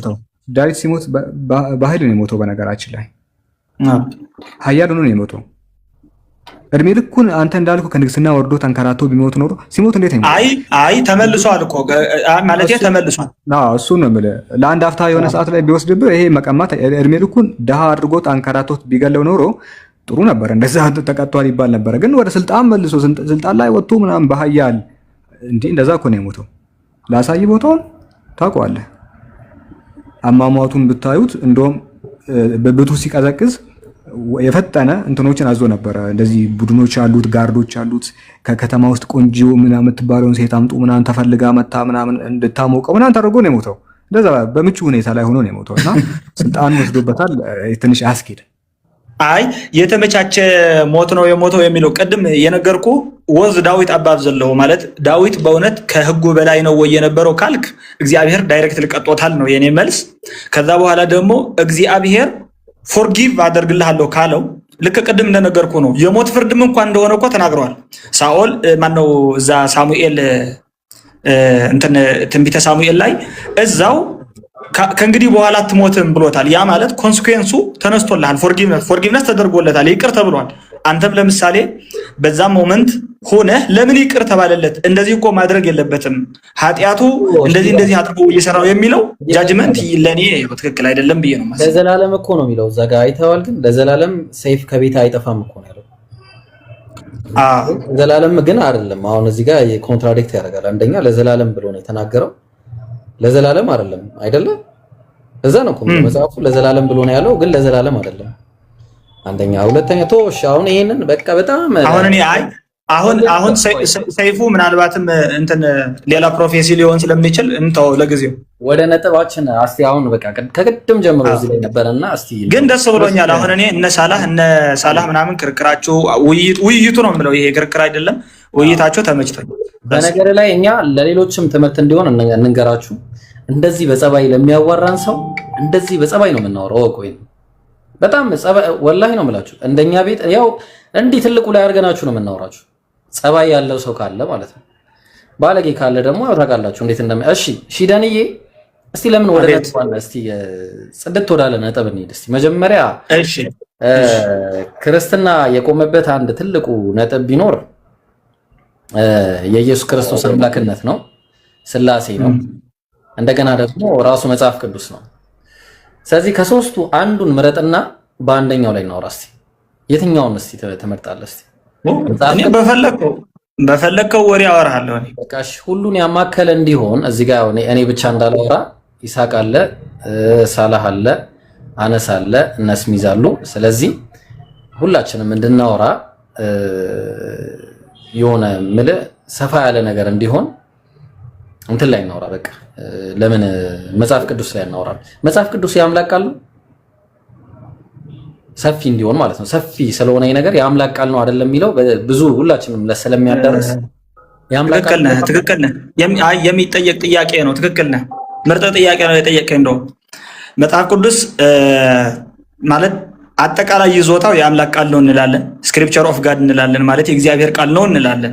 ዛ ማለት ግን በመጽሐፍ ስትማር ቃል በቃል ተጽፈው የተገኙት በሰው የተባሉ በሰይጣንም ጭምር የተነገሩ በአምላክ በራሱ በኢየሱስ ክርስቶስም የተነገሩ በምሁራንም የተነገሩ እዛ ቃላቶች ቃል ወርድ ኢን ወርድ ምናምን ካልክ እዛ ስክሪፕቸሩ ላይ የሁሉም ቃል ነው የብዙ ቃል ነው እንላለን። ግን ዋናው ሜሴጁ ዘሆል ሜሴጁ ስክሪፕቸር ኦፍ ጋድ ወይም ደግሞ የእግዚአብሔር ቃል እንለዋለን። ያን ቃል በቃል ግን እንደዚህ ወርድ ባይ ወርድ የብዙ ሰው ወርድም አለበት። እሱ ችግር የለውም። እሱ አይደለም። ቁርአን ላይም ስትመጣ አላህ እኮ ተራኪው አላህ ነው። አሁን እዛ ጋር ስትመጣ ቁርአን ላይ የሚተርክልን አላህ ነው። አሁን ባይብል ላይ ተራኪዎቹም ሰዎች ናቸው። ይሁንና ማንም ነው አሁን ተራኪው ጸሐፊው ላይ ምናምን ገና እንመጣለን። እሱ ላይ ጥያቄ ፍጹም የአምላክ ቃል ነው ወይ ነው። አሁን ምን መሰለ የአምላክ ቃል ከሆነ ስላሴም እናወራለን፣ የኢየሱስ አምላክነትንም ልናወራ እንችላለን። ብዙ ቴዎሎጂዎችን ልናወራ እንችላለን።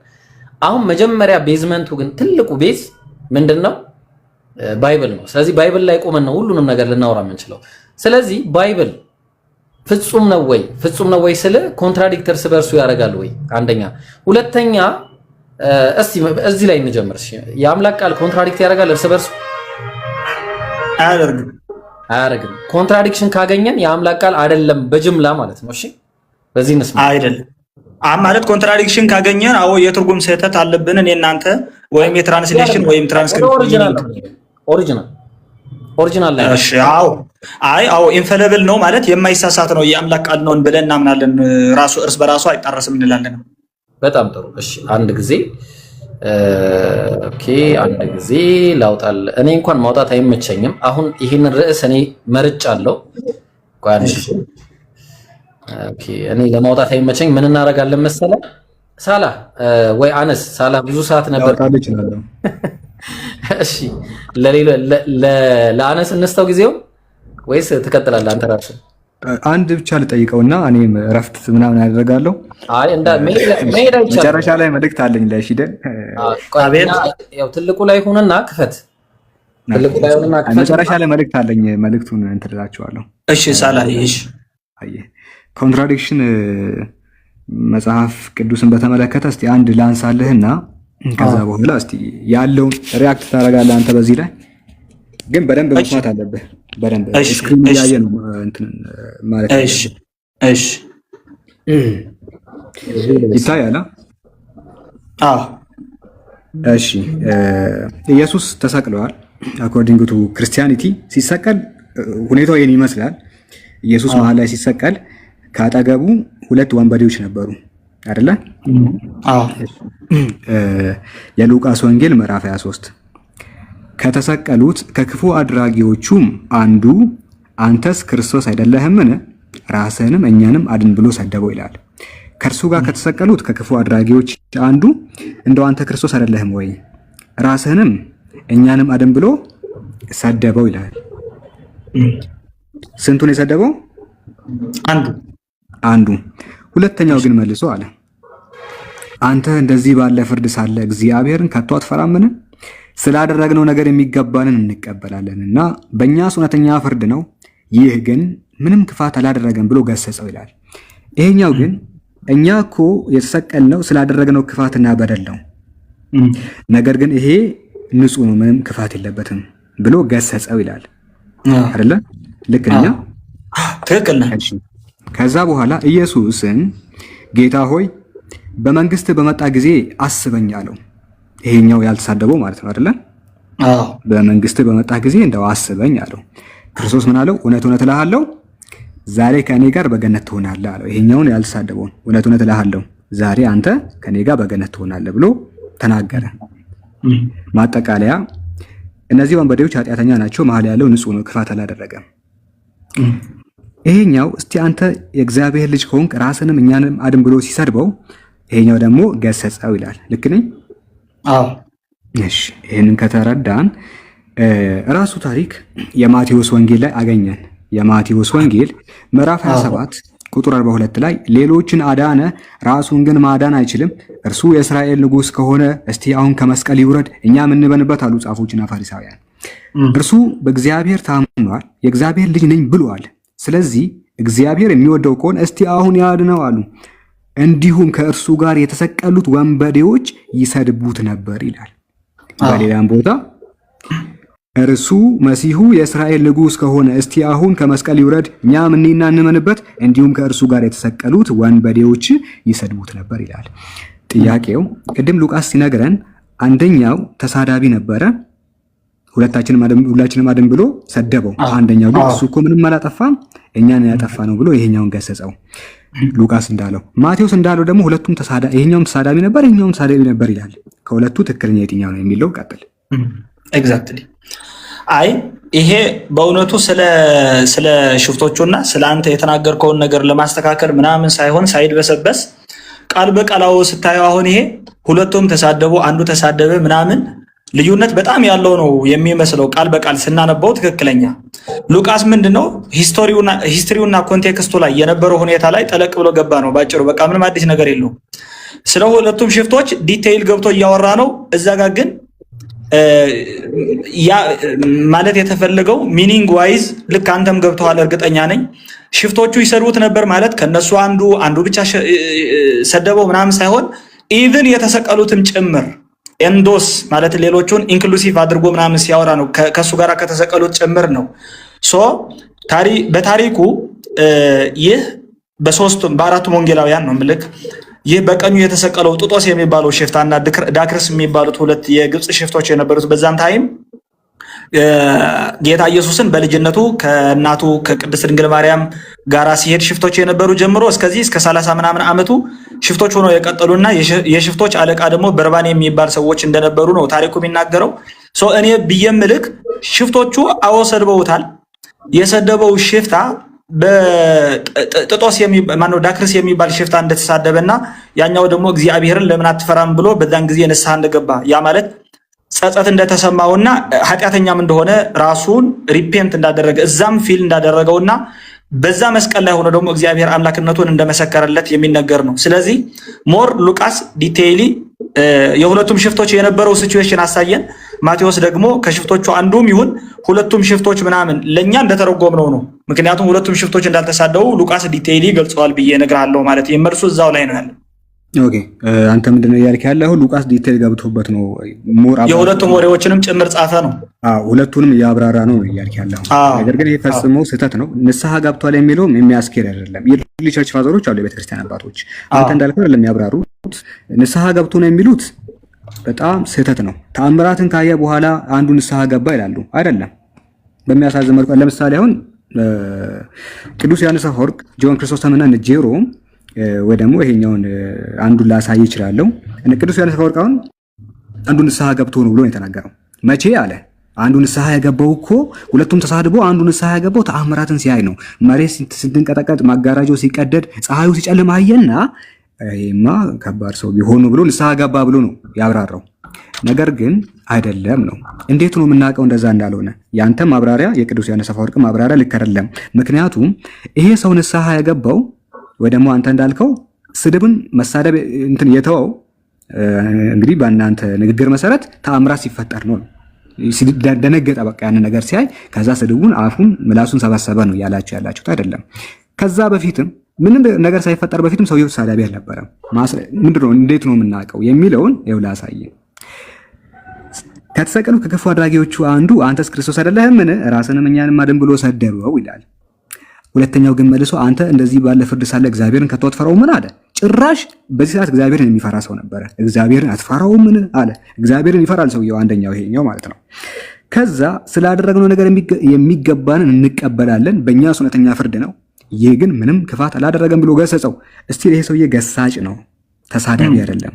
ከዛስ ኢየሱስም ጌታ ሆይ በመንግስት በመጣ ጊዜ አስበኝ አለው። ኢየሱስም እውነት እውነት እልሃለሁ ዛሬ ከኔ ጋር በገነት ትሆናለህ አለው። 4 ነጥብ። ከዛስ ተአምራቱ ተፈጠረ። ምን 6 ሰዓትም ያህል ነበረ፣ ጨለማም እስከ 9 ሰዓት በምድር ሁሉ ነበረ። ፀሐይም ጠለቀች፣ ምድርም ተንቀጠቀጠ፣ መጋረጃውም ተሰነጠቀ ይላል። ከዚህ በኋላ ማለት ነው ተአምራቱን ካያ በኋላ ነው ንስሐ የገባው የሚለው ያስኬድ አይደለም። ከዚህ በኋላ ተአምር በኋላ ቢሆን ኖሮ ንስሐ የገባው እውነትም ምድር መንቀጥቀጧ ፀሐይ መጨለሟን አይቶ ይሄ ሰው ከባድ ሰው ነው ምናምን ብሎ ስድቡን ያቆም ነበረ ነው። ነገር ግን ይሄ ሰው ተአምራት ሳይፈጠር በፊትም ምድር ሳትንቀጠቀጥ ፀሐይ ሳይጨልም በፊትም ገሰጸው። እንዴት ትሳደባለህ ብሎ ገላጋይ ነበረ እንጂ ተሳዳቢ አልነበረም። ስለዚህ ይሄ ምላሻችሁ የሚያስኬድ አይደለም። በዚህ ዙሪያ ያሉ የቤተክርስቲያን አባቶች እነ ጄሮምን ጽሁፋቸውን ብናነብ እነ አውግስቲን ኦፍ ሂፖ የአፍሪካ እነዚህን ብናነበው ምንም ትርጉም የሚሰጥ ነገር አይደለም የጻፉ። ኤግዛክትሊ እኔ ትርጉም እንደሚሰጥ ልንገርክ። አሁን ማለቴ ኮንቴክስቱ እየተወሰደው አሁን ያልከው ትክክል ነው። ሙሉ ማለት ያነበብክልኝ ምንም ቃሉን አላዛነፍክም። ያው እያሳየኝ ነው እያነበብከው ያለው። ግን ሽፍቶች ናቸው። አጠቃላይ በወንበዴዎች መካከል ተቆጠረ የሚለው ትንቢት ይፈጸም ዘንድ በሽፍቶች መካከል እንደተሰቀለ ያው ኢሳያስ በትንቢቱ ገልጾታል 53 ላይ እና ወንበዴዎች ናቸው። በዛን ጊዜ እኮ ነው ኮንቴክስቱ ነው የምነግርህ። በዛን ጊዜ በበርባን ፈንታ ነው ኢየሱስ ክርስቶስ የገባው። ቅድምም ኮንቴክስቱና ሂስትሪውን አምጥቼልህ ነበረ። በርባን የሚባለው ደግሞ የሽፍቶች አለቃ ነው። እነዚህ ሽፍቶች ባይ ዲፎልት ምንድናቸው? በአይሁዶች ቅጣት በአይሁዶች ዘንድ ይሰቀሉ ይገባቸዋል። ምክንያቱም ሌቦችና ቀማኞችና ነፍሰ ገዳዮች ናቸው፣ ወረበላዎች ናቸው። ያ ማለት ስለያደረግነው የሚገባንን እንቀበላለንና ብሎታል ራሱ። ያደረገው ነገር ምንድነው? መሰቀሉ እዛ በበርባን ፈንታ ኢየሱስ ክርስቶስን ማለት በርባንን ልስቀልላቸው ቢላቸው ምን ቢልላቸው አንሰማም ብለው ነው ኢየሱስን የሰቀሉት። ኢየሱስን የሰቀሉት በሽፍቶቹ አለቃ እንትን ፈንታ ነው የተሰቀለው። እነዚህ የአለቃው ተባባሪዎች ናቸው። ስለዚህ እኔ ብዬ ምልክ ሰውየው በደለኛ እንደሆነ ራሱ እንኳን ይናገራል። ገሰጸው ግን ምንድነው? አባቶች አሁን ወደዚህ ትርጓሜ የወሰዱት መሰለ። በነገራችን ላይ የመጽሐፍ ቅዱስ ሊትራል ሚኒንጉ ሳይሆን ፓተርኑን በመረዳት ነው። ሰውየው በሞት መሃል ይገኛል።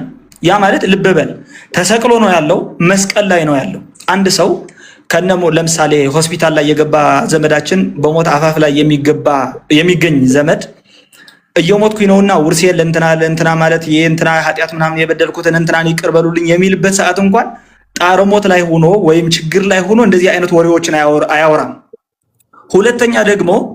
ሁለተኛ ደግሞ ኃጢአት እንደሌለበት ኢየሱስ ክርስቶስ ምንድነው ተናገረ፣ መሰከረ ነው። ምስክርነት ነው። ወንበዴ ነበር ግን አንድ ምስክርነት ሰጠ። ለምን? ያለ በደሉ እየተሰቀለ እንደሆነ ግን ተናገረ። ንጹህ ነው አለ። ይህ ማለት አሁን ባለው ሰዓት ትክክለኛ ፍርድ እየፈረደ ነው። ሰውየው ንጹህ መሆኑን እየተናገረ ነው። ሌሎች እኮ ይሰቀል ዘንድ ይገባዋል ከበርባንም በላይ ከሽፍቶቹም አለቃ በላይ ኢየሱስ ክርስቶስ በደለኛ እንደሆነ ነው እየተናገሩ ያሉት። ስለዚህ በወንበዴዎች ማለት ወንበዴ ከነ ትርጉሙ ቀማኛ ዳንዴ እንደማለት ነው። ምንም አዲስ ነገር የለውም። he was a thief በቃ ሌባ ነበር። ሌባ በሌብነቱ ራሱ ከዚህ በፊት እንደዚህ አይነት ሲቹዌሽን ላይ ተገኝቶ ማያውቅም።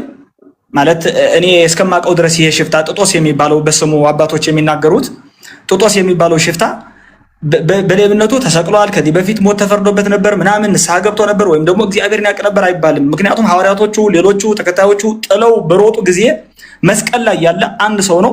ሁለተኛ ላይ ደግሞ በህመም ላይ ያለ ሰው ነው። በዛች ህመም ሞመንት ላይ ሆኖ አንድ ምስክርነት ሰጠ ነው። እሱም ምንድነው? ካየው ከተአምሩም በለው ከእግዚአብሔር ከተደረገለት መገለጥም በለው ዘ ኦንሊ ኢየሱስ ክርስቶስ መፈራ ማለት በደል እንደሌለበት አወቀ። ሁለተኛ ደግሞ በመንግስቱ ዳግመኛ ተመልሶ በምጽአት ዱሚዴ እንደሚመጣም ተናገረ። ትንቢት እግረ መንገዱ ተናገረ። ማን ነገረው? ሽፍታ ነው፣ ሌባ ነው። ትምህርቱ ከዚህ በፊት ቁጭ ብለው ከተማሩት ከሐዋርያቶቹ አንዱ አይደለ፣ ከሱ ጋር ከዞሩት አሳጥማጆችም አይደለም።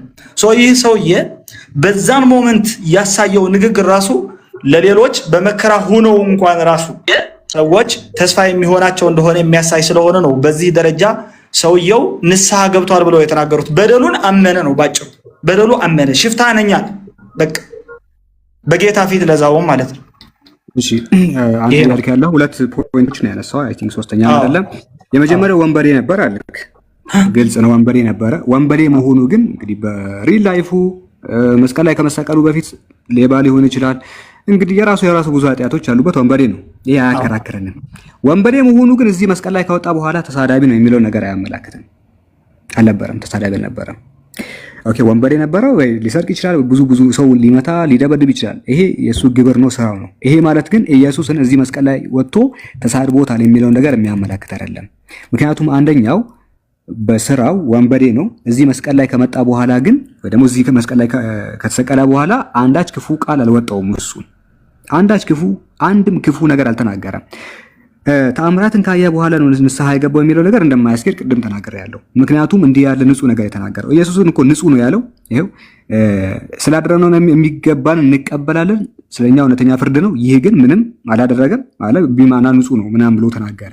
ከዛ በፊት ነው ከምን ከተአምራቱ በፊት ተአምሩ ሳይመጣ በፊትም ይሄ የኢየሱስ ንጽህና ምናምን የነሱን ክፋት ተናግረዋል። ቢማና አልተሳደበም። ይሄ አካል ተሳዳቢ አይደለም። ከተሰቀሉት ከክፉ አድራጊዎቹ አንዱ አንተስ ክርስቶስ አይደለህምን? ራስንም እኛንም አድን ብሎ ሰደበው ይላል። ይሄኛው ነው የሰደበው፣ ይሄኛው ደግሞ ተሳዳቢውን ገሰጸው። ጭራሽ እኮ እንዴት ትሳደባለህ አለው። እንዴት አንተ ትሳደባለህ ብሎ ይሄኛውን እየገሰጸው ነው። ያ ከሆነ የኔ ጥያቄ አሁን እዚህ ጋር ማቴዎስ ሲመጣ ነው። ማቴዎስ 27 ላይ እንዲሁም ከእርሱ ጋር የተሰቀሉት ወንበዴዎች ይሰድቡት ነበር አለ። የተሰቀሉት ሁለቱም ተሳዳቢ ናቸው እያለ ነው አይደል? ይሄኛውም አይ ሁለቱም ይሁኑ ሶስቱም እየተናገረ አይደለም። ልልህ የፈለኩት እዚህ ጋር ኮንቴክስቱ ነው። ለምን በለኝ እንደዚህ ይላል። እንዲሁም ከእርሱ ጋር የተሰቀሉት ወንበዴዎች ይሰድቡት ነበር አለ። ስንት ነበር የተሰቀሉት? ሁለት ናቸው። አዎ ሁለትማ ሉቃስ ነገረን። እሺ ሁለቱም ይሳደቡ ነበር አልነበረም? አኮርዲንግ ቱ ማቴዎስ አልነበረም። በሉቃስ እንደነገረን አንዱ እንደሚሳደብና አንዱ እንዳልተሳደበ ሉቃስን ተው። ማቴዎስ እንደነገረው ማቴዎስማ ስለ ሁለትም ሶስትም መሆናቸው አይናገርም። ለዛ እኮ ነው የነበሩት። እሱ ጋር በአጠገቡና አጠገቡ የነበሩት ሁለቱ ተሳዳቢ ናቸው እያለ ነው አይደለም? እኮ ነገርኩህ እኮ ማቴዎስ እያለ ያለው ኢንክሉዲንግ ወንበዴዎች ለማለት ተፈልጎ ነው እንጂ የወንበዴዎቹ ሁኔታ ምንነት እያወራ አይደለም። ሉቃስ ነው ከእርሱ ጋር የተሰቀሉት ሲባል ማቴዎስ እንደዚህ አለ። ከእንደገና ላንብበልህ። እንዲሁም ከእርሱ ጋር የተሰቀሉት ወንበዴዎች ይሰድቡት ነበር አለ። ከእርሱ ጋር የተሰቀሉት ወንበዴዎች እነዚህ ሁለቱ አይደሉ? አዎ እነዚህ ሁለቱ አይደሉ? አዎ ወንበዴው እኮ ይሰድበው ነበር እኮ። ይሄ እኮ ይባላል እኮ ነው። እነዚህ ሁለቱ ናቸው አይደሉም? ከእርሱ ጋር የተሰቀሉት ኤግዛክትሊ ሁለት ናቸው፣ በግራና በቀኝ። በግራና በቀኝ ሁለቱም ወንበዴዎች ይሰድቡት ነበር አለ። እነዚህ ሁለቱ ወንበዴዎች እየሰደቡት ነው አይደለም? ሁለቱም ወንበዴዎች እየሰደቡት አይደለም። ምክንያቱም ይህንን ያስረዳ አንዱ ዋን ኦፍ ዘም እያለ ሉቃስ ነው። ይሄው እንዲሁም ከእርሱ ጋር የተሰቀሉት ወንበዴዎች ይሰድቡት ነበር አለ። ሁለቱም ተሳዳቢ ናቸው እያለ ነው አይደለም? አይደለም። አሁን ልብ ብለህ አሁን ለመተርጎም የፈለክበት ማለት እኔ ማለት እንዲህ ለማለት ፈልጎ ነው ብዬ ነኝ። ጃጃላ አድርገህ እንደዚህ ላለሽ ኮንቴክስቱ ግልጽ ነው። አረ ይቅርታ አድርግልኝና እንደዚህ ያው እንዲሁም ከእርሱ ጋር የተሰቀሉት ወንበዴዎች ይሰድቡት ነበረ። እነዚህ ሁለቱ ይሰድቡት ነበር ያለ አይደለም? ወንበዴዎች ይሰድቡት ነበር። ሁለቱም፣ ሶስቱም፣ አራቱም አንዱ አይታወቅም። ተሳዳቢ ናቸው አይደለም? በማቴዎስ መሰረት ስለ መሰደብ ነው እያወራ ያለው፣ ስለ አንዱ ስለ አይደለም። ወንበዴዎች ካለ ሁለት ነው። ይኸውልህ ወንበዴ ማለት አንድ ነው። ወንበዴዎች ማለት ከአንድ በላይ ነው። ሁለቱ ይሳደባሉ አይሳደቡም? አዎ ትክክል ነህ። ስማ እኔ አሁን ትርጉሙ እኔ የምምለው አንተ የምትለው ሱልጣኔ ማለት ነው። ትክክል ነው። ለምሳሌ አሁን በዚህ አይ ትክክል ነህ አንተ። ስማ ላስረዳ። ትክክል አይደለም። የኔ ትክክል ነው። ምክንያቱም እንዲህ ያለ ቃሉ ልጻፍ፣ እዚህ ጋር ልጻፍ። ከእርሱ ጋር እንደው ቆይ አንድ ከእርሱ ጋር የተሰቀለው አይደለም ያለው የተሰቀሉት ስንት ናቸው? የተሰቀሉት ሁለት። እሺ ይሰድቡት ነበር ይላል። ስንት ናቸው? የሚሰድቡት የነበሩትም ሌቦቹ የተሰቀሉት ስንት ናቸው? አይ እኔ ነው እኮ ሁለት እያልኩ ያለው። ማቴዎስ ሁለት ናቸው ሶስት ናቸው አላለም። ከአንድ በላይ ናቸው በማቴዎስ መሰለኝ። እኔማ ሁለት ናቸው እኮ። ከአንድ በላይ ናቸው እኮ። ትክክል ሁለት ናቸው ነው። በቀኝና በግራ ከተባለ ሁለት ናቸው አይደለ? ይሰድቡት ነበር አለ። ተሳዳቢ ናቸው ሁለቱ። እዚህ ጋር ግን ከተሰቀሉት ክፉ አድራጊዎቹ ሁለቱ ሳይሆን አንዱ ነበር ሲሳደብ የነበረው። ወይ ሉቃስ ወይ ማቴዎስ ከሁለት አንዳቸው ተሳስተዋል። አይደለም። አሁን እኔ ላስረዳ። አሁን ይሄ ምርጥ አድርጌ ማለት ልመልስልህ ነው ቃሉን። ከተሳሳትኩኝም ታረመኛለህ፣ ችግር የለውም። እያነበብከው ነው ቃሉ። ስለ አንተ አነባብና ወይም ስላረዳዱ ምንም ስህተት የለብህም። ግን ምን ማለት መሰለ ትርጓሜው ኢብራሂም አፖሎጂቲክስ ውስጥ የኢብራሂም አፖሎጂ ውስጥ ወይም ንጽጽር ላይ እየተከራከሩ ነበረ ብሎ አንድ ሰው ጻፈ። አንደኛው ደግሞ ሼደንና ሳላህ የሚባሉ ሁለት ሰው እየተከራከሩ ነበሩ ብሎ ጻፈ። ገብቷል አይደለ? እዚህ ላይ ስንት ሰዎች አለ? ብዙ ሰዎች። አዎ እየተከራከሩ ነበረ። ይሄ ዋን ኦፍ ዘም ከነሱ አንዱ፣ ሁለተኛው በግራ በኩል ያለው አቅጣጫ፣ ፖዚሽን፣ ፕሪፖዚሽን ምንም የሚያስታውሰው ነገር የለም። ከተሰቀሉትም ጭምር እየሰደቡት እንደሆነ ኢንክሉድ አድርጎ እየተናገረ ነው እንጂ ቁጥሮቹ ሁለቱም ተሳደቡ፣ ሶስትም ተሳደቡ፣ አንድም ተሳደቡ፣ ስንት እንደተሰቀሉ ኢቭን እንኳን አላወቅንም ነው የኔ ጉዳይ። ገባ? አኮርዲንግ ቱ ሂስትሪ ሁለት ሰዎች ናቸው እኮ። አኮርዲንግ ቱ ሉቃስ ነው ያወቅነው። ያኔ ደግሞ ሉቃስ ሲነግረን በግራ በኩል የነበረው አንደኛው ነጠለውና እሱ ነው ሲሳደብ የነበረው አለ። ስለዚህ ያስኬዳል ነው ሁለታችን። እኔ ማንተም ትክክል ነው። እንዴት ነው ማስኬደው? ምሳሌም አያስኬድም። ምሳሌ በፍጹም አያስኬድም። ኦኬ የመለስኮም አያስኬድም። ለምንድን ነው ማስኬደው? ነጥሎ አንዱ ተሳዳቢው ይሄ ነው ኦኬ ይሄኛው አልተሳደመም እየተባለ አንዱ ቦታ ደግሞ ይሄኛውም ተሳደበ ሲባል ነው ግጭት የሚሆነው። ይኸውልህ ጠለቅ ብሎ ሲያብራራ ይሄኛውን ባያስወጣ ኖሮ ልክ ነበርክ። ነገር ግን ይሄኛውን ምንድነው ያደረገው? አጠቃለለው። የዚህኛውን ብቻ ቢያብራራ ማቴዎስ ይሄኛውን እኮ አልነካውም፣ እሱም ብቻ አብራራው ይባላል። ይሄኛውን ማስገባ ወደ ጨዋታው ናግባ አለው። ሁለቱም ወንበዴዎች ተሳዳቢ ናቸው አለ። ይሄኛው ደግሞ አንዱ ወንበዴ ሲሳደብ አንደኛው ደግሞ ይከላከልለት ነበር ለኢየሱስ ይላል። ይሄ ጠለቅ ብሎ የማብራራት ጉዳይ ሳይሆን ቀጥታ ከማቴዎስ ጋር መጋጨት ነው። ይሄ ግጭት መሆኑን የምታውቀው በነገራችን ላይ ቸርች ፋዘሮች የመጽሐፍ ቅዱስ አዋቂዎች መጋጨታቸውን ስታይ ነው። የቤተ ክርስቲያን ሊቃውንቶች ይጋጫሉ በዚህ ዙሪያ ምን ትላለህ? እንዴት ጄሮ ምንድነው መሰለህ ግጭት መሆኑን የምታውቀው እንደዚህ ነው። በቃ ጄሮ ምን ብሎ ተናገረ? at first each thief blasphemed አለ። መጀመሪያ ላይ ሁለቱም ሌቦች ተሳደቡ አለ። but after the sun had fled ፀሐይ ከጨለመች በኋላ the earth shook ምድርም ከተንቀጠቀጠች በኋላ rocks split apart ድንጋይ ለሁለት ከተሰነጠቀ በኋላ darkness fell ጨለማ ከወረደ በኋላ አንደኛው ደንግጦ ተመለሰ ይላል። እሱ ልክ እንዳልሆነ ቀደም አይተናል። አውግስቲን ኦፍ ሂፖ ደግሞ ምን ብሎ ይናገራል? የተሳደበው እኮ አንዱ ብቻ ነበር፣ አንዱ ነው እንደ ብዙ የሚጠራው ይላል።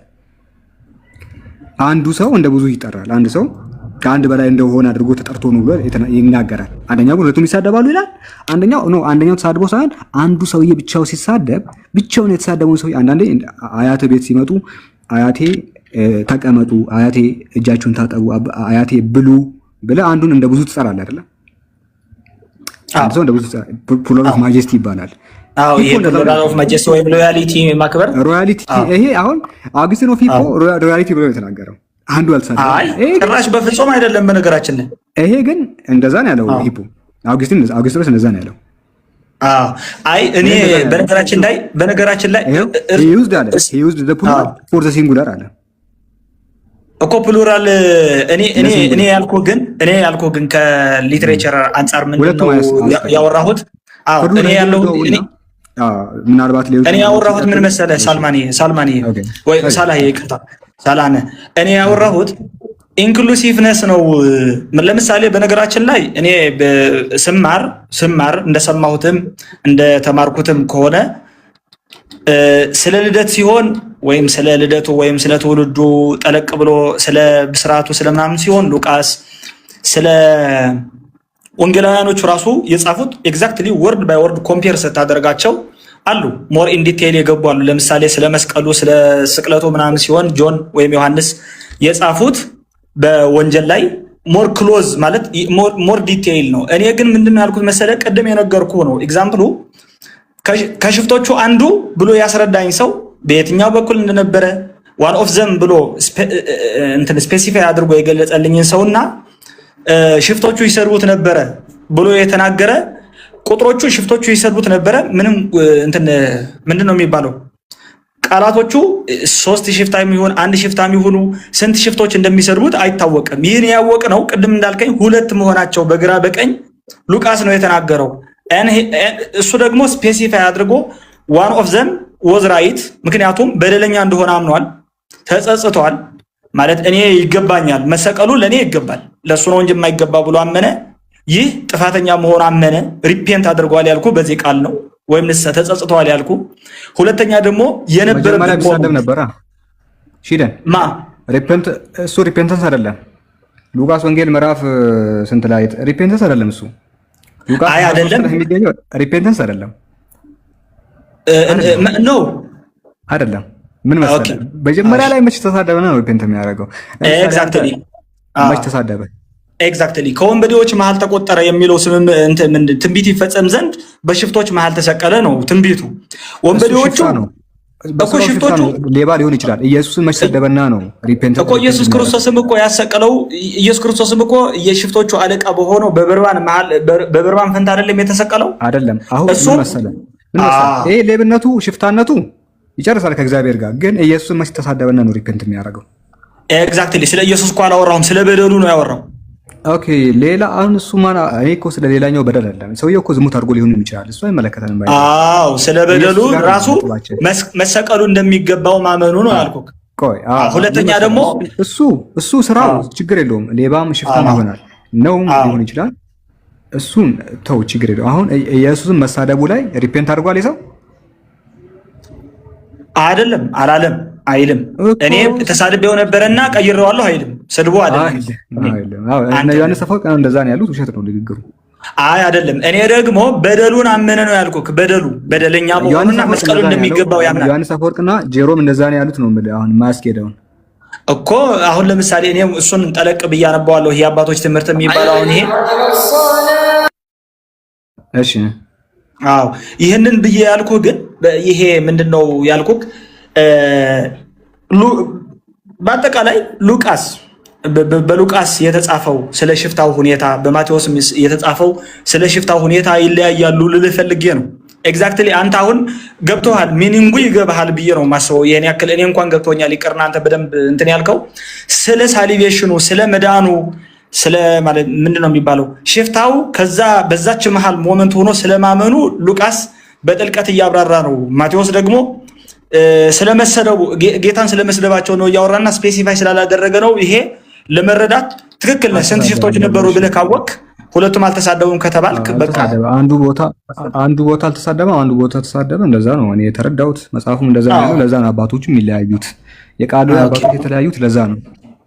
ሊለያዩ ይችላሉ። ትክክል ሚኒንግ ላይ ያለያያል። አሁን ቆይ ታላህ አንድ ጊዜ እኔ እናንተ እንኳን ተለያዩ ተርተናል።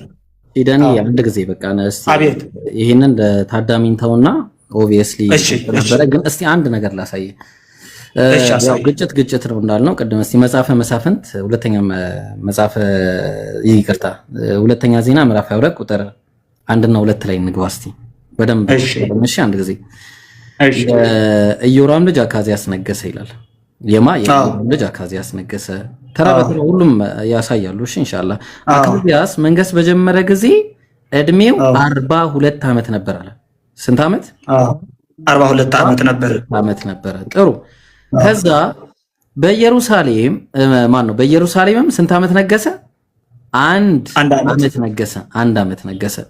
ከዛ በኋላ እናቱ ጎቶሊያ የተባለች የእስራኤል ንጉስ የዘንበሪ ልጅ ነበረች አለ። ጎቶሊያ የተባለች ልባል የሮም ልጅ ነው። እድሜው 42 ነው። ኢየሩሳሌም ላይ 1 ዓመት ነግሷል። ከዛ ደግሞ እናቱ ጎቶሊያ የተባለች የዘንበሪ ልጅ ነበረች። ይሄን የነገረን ሁለተኛ ዜና ምዕራፍ 22 ቁጥር 1 እና 2 ላይ ነው። ከዛ ይሄንኑ ጥቅስ መጽሐፈ ነገስት ሁለተኛ ነገስት ምዕራፍ 8 ላይ ቁጥር 26 የኢዮራም ልጅ አካዝያስ ነገሰ አለ። ራሱ የኢዮራም ልጅ ያው እዚህ ጋር የኢዮራም ልጅ አካዝያስ ነገሰ። ጥሩ። መንገስ በጀመረ ጊዜ እድሜው ስንት ነበረ? የ22 ዓመት ጎልማሳ ነበረ። በኢየሩሳሌምም 1 ዓመት ነገሰ አለ። 1 ዓመት። እናቱ ጎቶሊያ የተባለች የዘንበሪ ልጅ የእስራኤል ንጉስ ነበረች አለ። አሁን ጥያቄው ቀደም እንዳልከው ወደ ኦሪጂናሉ መመለስ ስላለብን ይሄ ስህተት ሊሆን ይችላል የሚል ነገር ነው። ጥሩ። እኔ አሁን ምክንያቱም እኔ ቀጥታ ማናገር ግሪክ ሰብቷጀንቱ ላይ ነው። ታማኝነት ያለው ሰብቷጀንቱ ስለሆነ ማለት ነው። ያው ሰብቷጀንት ነው። ይሄ ምን ይላል መሰለ? ተመልከት። So Achazias, son of Joram, king of Judah, reigned ምን አለ? የታለ? ኦኬ reigned አለ። እሺ ከዛ Achazias began to reign when he was 20 years old አለ። ስንት ዓመት? 20 ዓመት አለ። ከዛ and he reigned 1 year in Jerusalem and his mother's name was Gotolia. ኦኬ ጥሩ። ይሄኛው አንድ አለ ቀጠለ። ሌላኛው ደግሞ ምን አለ? እዛው ሰብቷጀንት ላይ son of Joram began to reign 20 and 2 years old አለ። ስንት ዓመት? 22 ዓመት። Achazias when he began to reign and he reigned 1 year in Jerusalem and he the name of his mother was Gotolia አለ። አሁን ይሄ ግሪክ ሰብቷጀንቱ ነው። ስንት ዓመቱ ነው? አካዚያስ መንገስ ሲጀምር እድሜው የትኛው ነው ትክክል? 22 ዓመት ነው ወይስ 20 ዓመት ነው? አንድ ሁለተኛ ሂብሩ ደግሞ ምን ይላል? ይሄ ማሶሬት ነው። የማሶሬት ምን ብሎ ያስቀምጣል? 40 and 2 years old አለ። 42 ዓመት ነበር አለ ማሶሬቱ አንደኛው ላይ። ሌላኛው ላይ ደግሞ 2 and 20 years old። ሁለት ጥያቄ ነው የምጠይቀው። የመጀመሪያው ጥያቄ የምንከተለው ትክክለኛው ማኑስክሪፕት የማሶሬቱን ነው ወይስ የሰብቷጀንቱ ነው ትክክል? አንድ ሁለተኛ ጥያቄ በዚህ በማሶሬቱ መሰረት አካዚያስ መንገስ ሲጀምር 42 ነው ወይስ 22 ነበረ? ሶስተኛ ጥያቄ በሰብቷጀንት መሰረት አካዚያስ መንገስ ሲጀምር 22 ነበር ወይስ 20 ነበር? የትኛው ነው ትክክል? ሶስቱንም ጥያቄ መለሰልኝ። አይ እኔ ይህ አመት ይህ እንትን ምንድነው የምትለው ይህ የአካዚያ የአመታት ስህተት በ2000ኛው ባይብል አመትና ከዛ በኋላ ተሻሽሎ በታተመ የተስተካከለ ይመስለኛል። ስህተት እንደነበረበት ታምኖበታል። ኦኬ፣ ስለዚህ ኮንትራዲክት ያደርጋል ወይስ አያደርግም? አዎ ስለሚያደርግ እኮ ነው እርማት ተወስዶበታል ይመስለኛል። ወርዱ እንደዚህ እንትን አመቱ በሌሎች እትሞች ተሻሽሎ ታትሟል። አዎ ገብቶኛል። ኮንትራዲክት ያደርጋል ወይስ አያደርግም ነው? ያደርጋል አይደለ? አዎ ኦኬ። ወርዶች እኮ ይህ አመታቶቹ በትክክል ያደርጋሉ እኮ 22 እና 40 ምናምን። ስለዚህ ጨርሰናል። ቅድም ያልኩ ይሄን ነበረ። የአምላክ ቃል ነው ብለን ለመቀበል ኢየሱስ ክርስቶስ አምላክ ነው አይደለም ብለን ለማውራት፣ ሁለተኛ ኢየሱስ ማን ነው ስላሴ የሚባል ነገር ባይብል ላይ አለ ወይስ የለም ብለን ለማውራት፣ ሌሎች ቴዎሎጂዎችን ለማውራት መጀመሪያ ፍጹም የአምላክ ቃል ነው ለመሆኑ ተማምነን የገባ ነው። እሱ ምንድነው የአምላክ ቃል ኮንትራዲክት አያደርግም ነው። ስለዚህ ኮንትራዲክት ስላደረገ የአምላክ ቃል አይደለም። ስለዚህ ባይብል የአምላክ ቃል አለመሆኑ አይደለም። ይህ ምንድነው መሰለክ?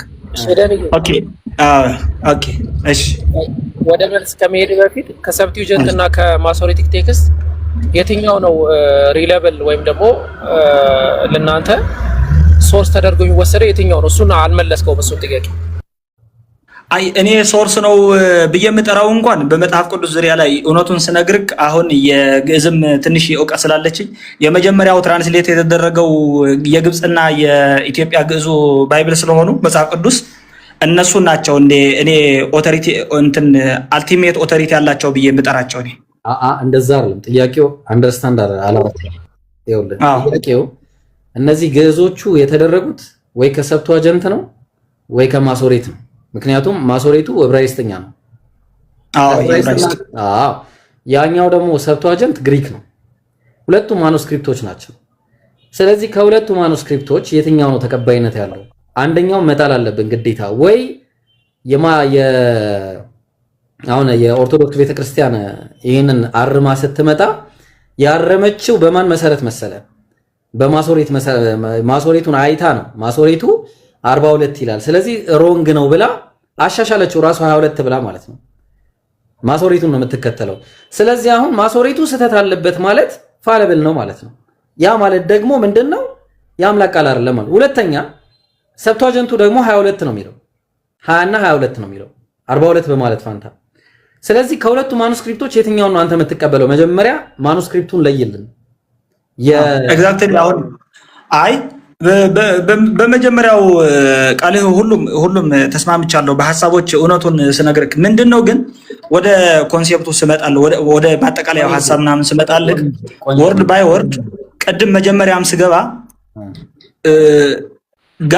ወርድ ኦፍ ጋድ ኢዝ ኢንፋሊብል ምንድነው የሚባለው?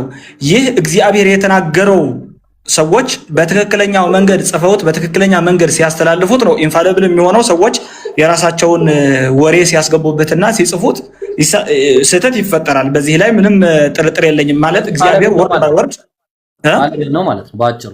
ነው አይደለም? the word of God by itself is infallible ማለት እኔ የፈለኩት። እሺ አሁን ያለው ወርድ ኦፍ ጋድ ነው እንለዋለን። ይሄ ኢንፋሊብል የሆነው እኮ ይሄ እግዚአብሔር ያልጻፈው ሰዎች የተሳሳቱትን ጽሕፈት እኮ አንተ ምንም እግዚአብሔር ተሳስቶት እንደዚህ ፈጸመው ስለ አካዚያስ እድሜ አትልም። ይሄ ምንድነው የሆነው መሰለህ? ሀብን የሚያደርገው ነገር ማን የተሳሳተው? ሰዎች። ስለዚህ የአምላክ ቃል አይደለም ማለት ነው። አይደለም እኮ እነሱ ቃሉን በትክክል አለመጻፋቸው እንጂ የአምላክ ቃል አለመጻፋቸው አይደለም እኮ ትክክል። የትኛው ነው ትክክል? ወዴት ሄደን እኮ እንዴት አድርገን እንየው? እሺ ወደ ኋላ እንመለስ። አዎ ትክክል ነህ። አሁን እኛ ኤግዛክትሊ እኔ በኦርቶዶክስ ተዋህዶ እምነቴ መጀመሪያ ጊዜ ሶላ ስክሪፕቹራም አይደለሁም ነግሬሃለሁ። ከመጀመሪያውን ስገባ ያው ዲስክሌመር ሰጥቼ ነው የገባሁት። የአባቶችም ትምህርት ምክንያቱም መጽሐፉ በእኛ አልቲሜት ኦቶሪቲ የሚባለው የአባቶች ትምህርትና የመጽሐፍ ቅዱስ አባባል ነው። ከዛ አመቱ፣ ሂስትሪው፣ ኮንቴክስቱ ኤቭሪቲንጉ በዛን ጊዜ የተጻፈው አልቲሜት ሶርስ ኦፍ የቤተክርስቲያኑ የትምህርት ምንጭ ብለን የምንለው እኛ እንትን ምንድነው ይሄ ለኬፋ የተሰጠችው ሃይማኖት ወይም በኬፋ ላይ የተመሰረተ እምነት የምንለው በአባቶች መሰረት ነው በእኛ። ስለዚህ ወርድ ባይ ወርድ ስክሪፕቸሩ ወይም ጽሁፉ አይደለም ኢንፋላብል ነው እያልኩ አይደለም። እሱን ቃል ሰዎች ሲጽፉት ያጣምሙታል። ሌላም መጽሐፍ ተጽፎ ባይብል ተብሎ ሊሰጥ ይችላል ባል። እሺ አንዴ ኮንፊርም አድርገልኝ። ፋለብል ነው በቃ በአጭሩ አሁን እጃችሁ ላይ ያለው ባይብል ፋለብል ነው በቃ። ኦኬ ይሄም እኔ አሁን እያምታታኸኝ ነው። ለምን መሰለ ስፔሲፊክ ገብተን እንመልስና ስትመልስ ከዛ ምን ታደርገኛለህ በኮንክሉዥኑ። ይሄ ደግሞ እንት ምንድነው ፕሪሚሱና ኮንክሉዥኑ ትክክል አይደለም። ትክክል አይደለም። አሁን በቃ ለምን ትክክለኛ ጥያቄውን ልጠይቅህ። አካዚያስ መንገስ በጀመረ ጊዜ እድሜው 42 ዓመት ነበር ወይስ 22? የትኛው ነው እግዚአብሔር ቃል? አሁን የታረመው አይ ጥያቄ እሱ ነው። የታረመውን 22 ዓመቱ አሽ 42 የሚለው ውሸት ነው? አዎ ሰዎች ተሳስተው ጽፈውታል። ኦኬ ስለዚህ የሰው ቃል ነው እንጂ እግዚአብሔር ቃል አይደለም። ባይብል ኮንትራዲክት ያደርጋል ማለት ነው እርስ በርሱ። መጀመሪያ እኮ ነገርኩ ወርድ ባይ ወርድ ስንለው እኔ እኮ እያልኩ ያለሁት ለምሳሌ አካዚያስ 20 ዓመቱም 40 ዓመቱም ሲሆን እግዚአብሔር ይህንን ቃል እየተናገረ አይደለም የጻፈው። ቃል በቃል ምን ለማለት ተፈልጎ እንደሆነ የእግዚአብሔር ቃል የሚለው ሆሊ ስክሪፕት ነው። ስክሪፕቱ ይሄ ማለት የሚሰጠው ሙሉ ሜሴጁ ቅዱስ ሐሳብ ነው ለማለት እንጂ ስክሪፕቱ በኢትሰልፍ እሱ አይደለም። በደንብ አንደርስታንድ። እኛ ግን አሁን ጥያቄያችን የአምላክ ቃል በሐሳብም ይሁን ልብ አድርግ፣ በሐሳብም ይሁን በቁጥር በአይነትም ይሁን በይዘት በምንም አይነት ሁኔታ የአምላክ ቃል አይጋጭም። ያስማማናል። ኤግዛክትሊ የአምላክ ቃል አይጋጭም። የተጋጨው ታዲያ የአምላክ ቃል አይደለም ማለት ነው። የሰዎቹ የጻፊዎቹ ጽፈት ነው ስህተቱ። ከየት እናምጣው እና የተጠቀሙት ሰውርስ ማለት ነው። ትክክለኛ ማንኛው እንደሆነ በምን አወቅ? ኦኬ ትክክል ነህ። እኔ አሁን ለምሳሌ ቀደም የነገርኩህን ነው። እኔ የአባቶችን ትምህርት እቀበላለሁ ብያለሁ። ለምሳሌ እኔ መጽሐፍ ቅዱስ ብቻ ስለራሱ አይመልስም ብላለሁ። በጣም ይቅርታ ስላቋረጥኩ፣ በጣም ይቅርታ። በጣም ጸባይ ያለ ልጅ ነህ። አባቶች ከመኖራቸው በፊት ነው መጽሐፍ የተጻፈው አይደለም? አዎ ከመኖራቸው በፊት የተጻፈ አለ። አባቶች እያሉም ገና በአራት መቶ ክፍለ ዘመን ነው በእንድል የተደረገው የመጨረሻው። እሱ ይሄ አዲስ ኪዳን ነው። ስለ በእንድሊንጎ ሙሉ እኔ ማወራው ስለ ብሉይ ኪዳን ነው መጀመሪያ የነበረው። ስለዚህ ምንድነው በአጭሩ ብሉይ ኪዳን ያኔ መጀመሪያ ሰዎች አባቶች ምናምን የሚባሉ ሳይኖሩ የነበረ መጽሐፍ ከሆነ ኢየሱስ ከመምጣቱ ከ280 ምናምን ዓመት በፊት ሰብቷጀንት የነበረው ያኔ ነው።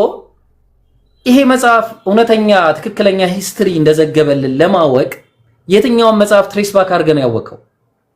ኤግዛክትሊ ይሄ ነው ያልኩ። በቃ ትክክለኛ አልቲሜት ጥያቄ ማለት እኔ የምጠይቀው አንተም የምጠይቀው ሁላችንም እንዲመለስልን የምንፈልገው ዛትስ ዋይ እኮ ቅብብሎሽ የሚያስፈልገው ይሄ ትምህርት ገባኝ። ከማሽ ጥሩ ቅብብሎሽ ላይ ባይብሉ ለራሱ እኔ ውሸት ነበርኩኝ እኔ እውነት ነበርኩኝ ብሎ አሁን የተጻፈው በእጅ ላይ የምትይዘው ሌት ቢ የሆነች ስፔሲፊክ ባይብል መጽሐፍ ያዝክ እንበል ገብቷል። ከሳብቶጀንትም ትምጣ ከሌላው ከሂብሩም ትምጣ ከግሪኳም ትርጓሜ ትምጣ ኋላ ይሄ ከኪንግ ጄምስ ቨርዥንም ትሆን ግዕዝም ትሆን ሱርስትም ትሆን ሌላው ችግር የለውም። ይቺ ባይብል በራሷ ቆማ እኔ ነኝ የጥንቱ ባይብል ማለት አትችልም። ይህንን እንድትል የሚያስፈልጋት ያላት ትምህርትና ይዟት የመጡ ሰዎች ናቸው። አጅበው ነው የሚናገሯት ብዬ ማምነው ለዛ እኮ በቃ በአጭሩ ማለት ነው። ይኸውልህ ሼደንዬ ዊዝ ኦል ሪስፔክት ምንድነው የባይብል እንዳየነው ኦብቪየስሊ አይጋጭም ብለን ጀምረን ነበር። የአምላክ ቃል ተጋጨ አገኘን። ከተጋጨ የአምላክ ቃል አይደለም ብለን ነበረ። ስለዚህ ከተጋጨ ተጋጭቷል ኦልሬዲ የአምላክ ቃል አይደለም ደመደምን ኮንክሉዥን። ምክንያቱም መጀመሪያ ፕሪሚስ ያዝን። ፕሪሚሳችን ምን ነበረ? የአምላክ ቃል አይጋጭም። ተግባባ? ስለዚህ የአምላክ ቃል አይጋጭም፣ ከተጋጨ የአምላክ ቃል አይደለም የሚል ፕሪሚስ ይዘናል። ሎጂክ ምና ከሆነ ማለት ነው። ፕሪሚሳችንን በያዝነው መሰረት ሄደን ደግሞ ስናየው ስንፈትነው ባይብል ተጋጨ። ስለዚህ ኮንክሉዥን ምን ይሆናል? የአምላክ ቃል አይደለም ኮንክሉዥኑ ማለት ነው። ምክንያቱም ሲንግል ወርድ ሊጋጭ አይገባም። ሲንግል ወርድ እኔ አንድ ሺህ ያሳያለሁ። አሁን አንድ ይሄን አሳይቼ ሁለተኛ ከዚህ በኋላ ለሌሎች ወንድሞች ነው ምትወ አንድ የኦርደር ችግር ላሳየህ። ባይብል ላይ በጣም ከብዙ በጥቂቱ ነው ማሳየህ። ከብዙ በጥቂቱ አንድ ነገር ነው ማሳየህ። ወንድሞች ይቀጥላሉ፣ ሌሎች ማለት ነው። እሺ ይሄን እንግዲህ አንድ ሂስትሪ አለ የምታስታውሰው ከሆነ ኢየሱስ የበላ ማን ነው ሊበላ ሄዶ ያጣባት በለስ ያለባት መስሎት ያጣበት ጊዜ ነበር አይደለ? እና የረገማት የረገማት አንድ ታሪክ ነው አይደለ? ታሪክ ሁለተኛው አንድ ነው የተከሰተው። አይ አላስታውሰውም፣ ግን በለሷ እንደረገማትና ሊበላ ፍሬ ፈልጎ እንደሄደና እንደረገማት ይናገራል። ከዚህ በኋላ ፍሬ ካንቺ ማንም አይብላ ብሎ ረገማት። በዛን ጊዜ ደቀ መዛሙርቱም አዩ አይደለ? አንድ ጊዜ የተከሰተ ታሪክ ነው እንደምናስታውሰው። ይሄ ከቢታንያ ሲመለስ የነበረ ታሪክ ነው አይደለ እንዴ? ኦቪየስ።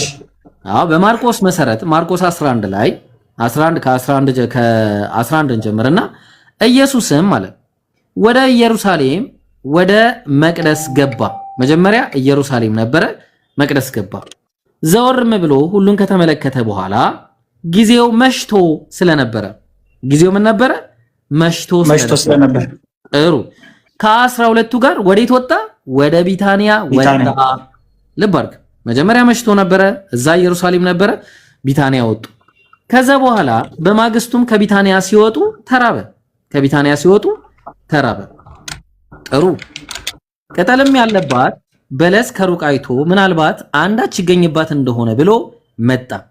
ነገር ግን የበለስ ወራት አልነበረምና መጥቶም ምንም አላገኘባትም ማለት ከቅጠል በቀር ምንም አላገኘባትም።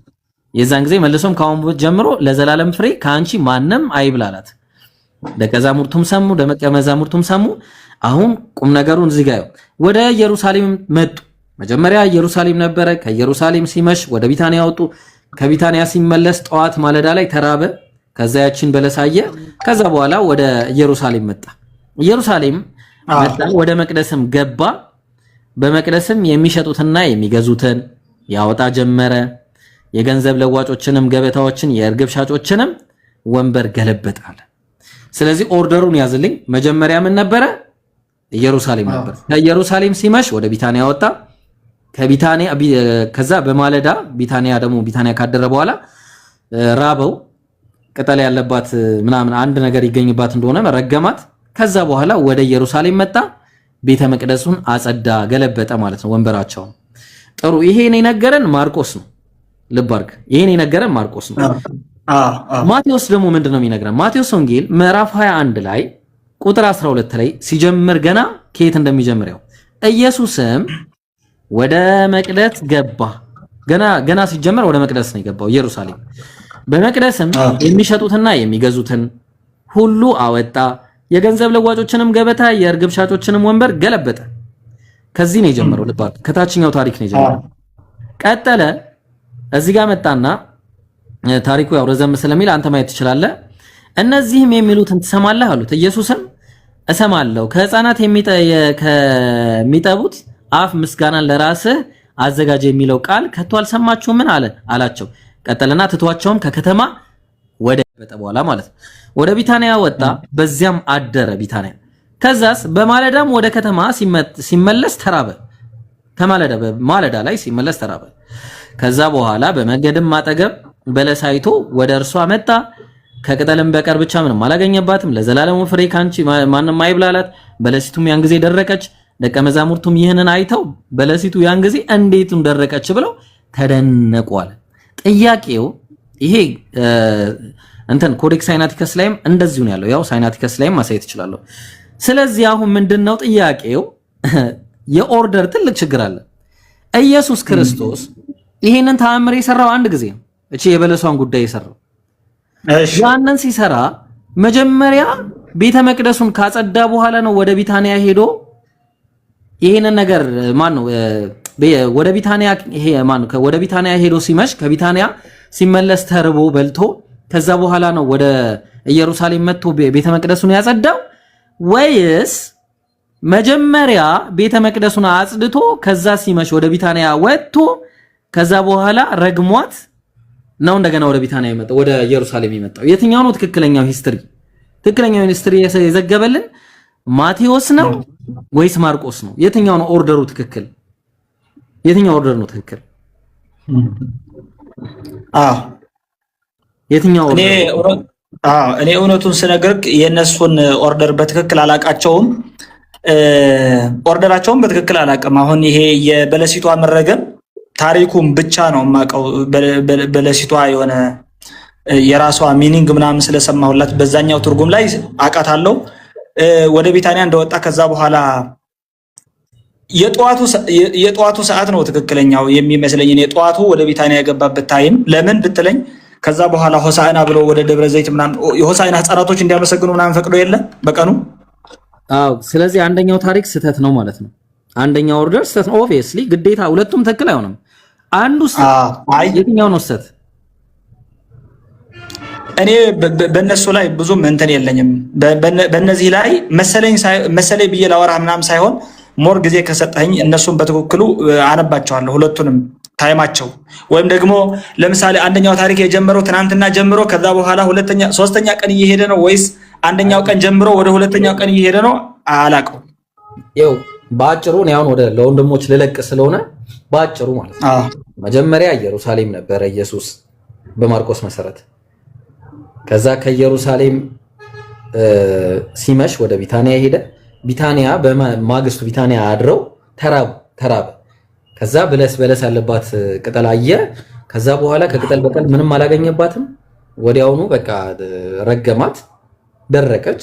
ወዲያውኑ ወደ ኢየሩሳሌም ተመልሶ መጣ። ኢየሩሳሌም ሲመጣ ግን ወዲያ አያቸውና እነዚህ ሰዎች ምን አረገ? ማጽዳት ጀመረ። ወንበራቸውን ገለበጠ፣ እርግብ ሻጮቹን አባረራቸው ምናምን።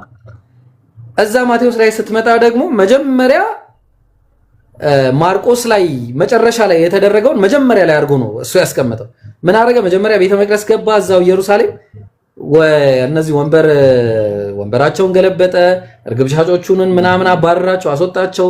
ቤቴን የእንትን ቤት አደረጋችሁት ምናምን ብሎ ተናገረና ትቷቸው ሄደ። ሲመሽ ወዴት? ወደ ቢታንያ ወጣ። ሲመሽ ማለት ነው። ከዛ በኋላ ቢታንያ አደረ። ቢታንያ አድሮ ሲመለስ ምን ሆነ? ተርቦ በለስ ያለባት አይቶ ምናምን ረገማት ማለት ነው። ስለዚህ አሁን ጥያቄው ኢየሱስ በለሱን ከመብላቱ በፊት ነው ቤተ መቅደሱን ያጸዳው ወይስ በለሱን ከበላ በኋላ ነው ያጸዳው ነው ጥያቄው። የትኛው ሂስትሪ ነው ትክክለኛ ሂስትሪ? ማናቸው ናቸው ትክክለኛውን ሂስትሪ ይዘገቡልን? ምክንያቱም በመንፈስ ቅዱስ ምሪት ነው የተጻፈው ከተባለ አንደኛው እንደዚህ ሊሆን አይገባም። ወይ ሁለት ነገር ነው ያለው፣ ሁለት ቾይስ።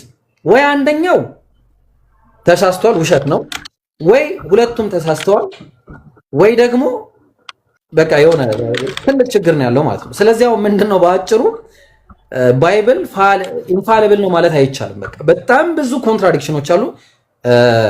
ኦብቪየስሊ አሁን ወንድሞች ይቀጥላሉ ማለት ነው። ኢንሻአላህ አይ ቲንክ አነስ ይመስለኛል አሁን ወይ ደግሞ አነስ ነው መሰለኝ እሱ ይቀጥላል። ስለዚህ አሁን ይሄንን አይተህበትና አይቼው መጣል በቃ ጀግና ተመረው በደንብ ይዤው ይሄን ፓርት በደንብ አይቼው መጣለሁ። ጥቅሱን ይዘዋል ግን? አዎ ይዤዋለሁ። ስለ በለሲቷ ነው የማቴዎስ 21 እና እየጣፍኩኝ ነው፣ እግረ መንገዴም እያየሁኝ ነው። ምክንያቱም የምትሰጠኝ ወርዶች ወይም ቁጥሮች ለኔም ለመማር ስለሚጠቅሙኝ በደንብ አድርጌ እንትን እላለሁ ማለት ነው። ማርታ አላህ ሂዳያ ይስጥ። እሺ አነስ ቀጥል። ሰላም አለይኩም ወራህመቱላሂ ወበረካቱ። እንዴት ናችሁ ሁላችሁ? ወአለይኩም ሰላም ወራህመቱላሂ ወበረካቱ። አነስ እንዴት ነህ? ወአለይኩም ሰላም ወንድም። ሰላም ነው። ሺደን ሰላም ነው። እንዴት ነህ? አለው ሰላም ነኝ። ሰላም ነኝ። አናሲ እንዴት ነህ? ደህና ነህ? ደህና ነኝ አልሐምዱሊላህ። ቅድም ስታወራ ሰምቼ ነበርና ያው ስለ ኮንትራዲክሽን ብዙ ስላላችሁ አባቶችን እንደምትቀበልና ፕሮፋይል ያምራል። አመሰግናለሁ። አባቶችን እንደምትቀበልና የሆነ አፖስቶሊክ ቼን እንዳለ ስትናገር ሰምቼ ነበርና አባቶችን ትቀበላለህ? ሪሊ አስተምሯቸውን?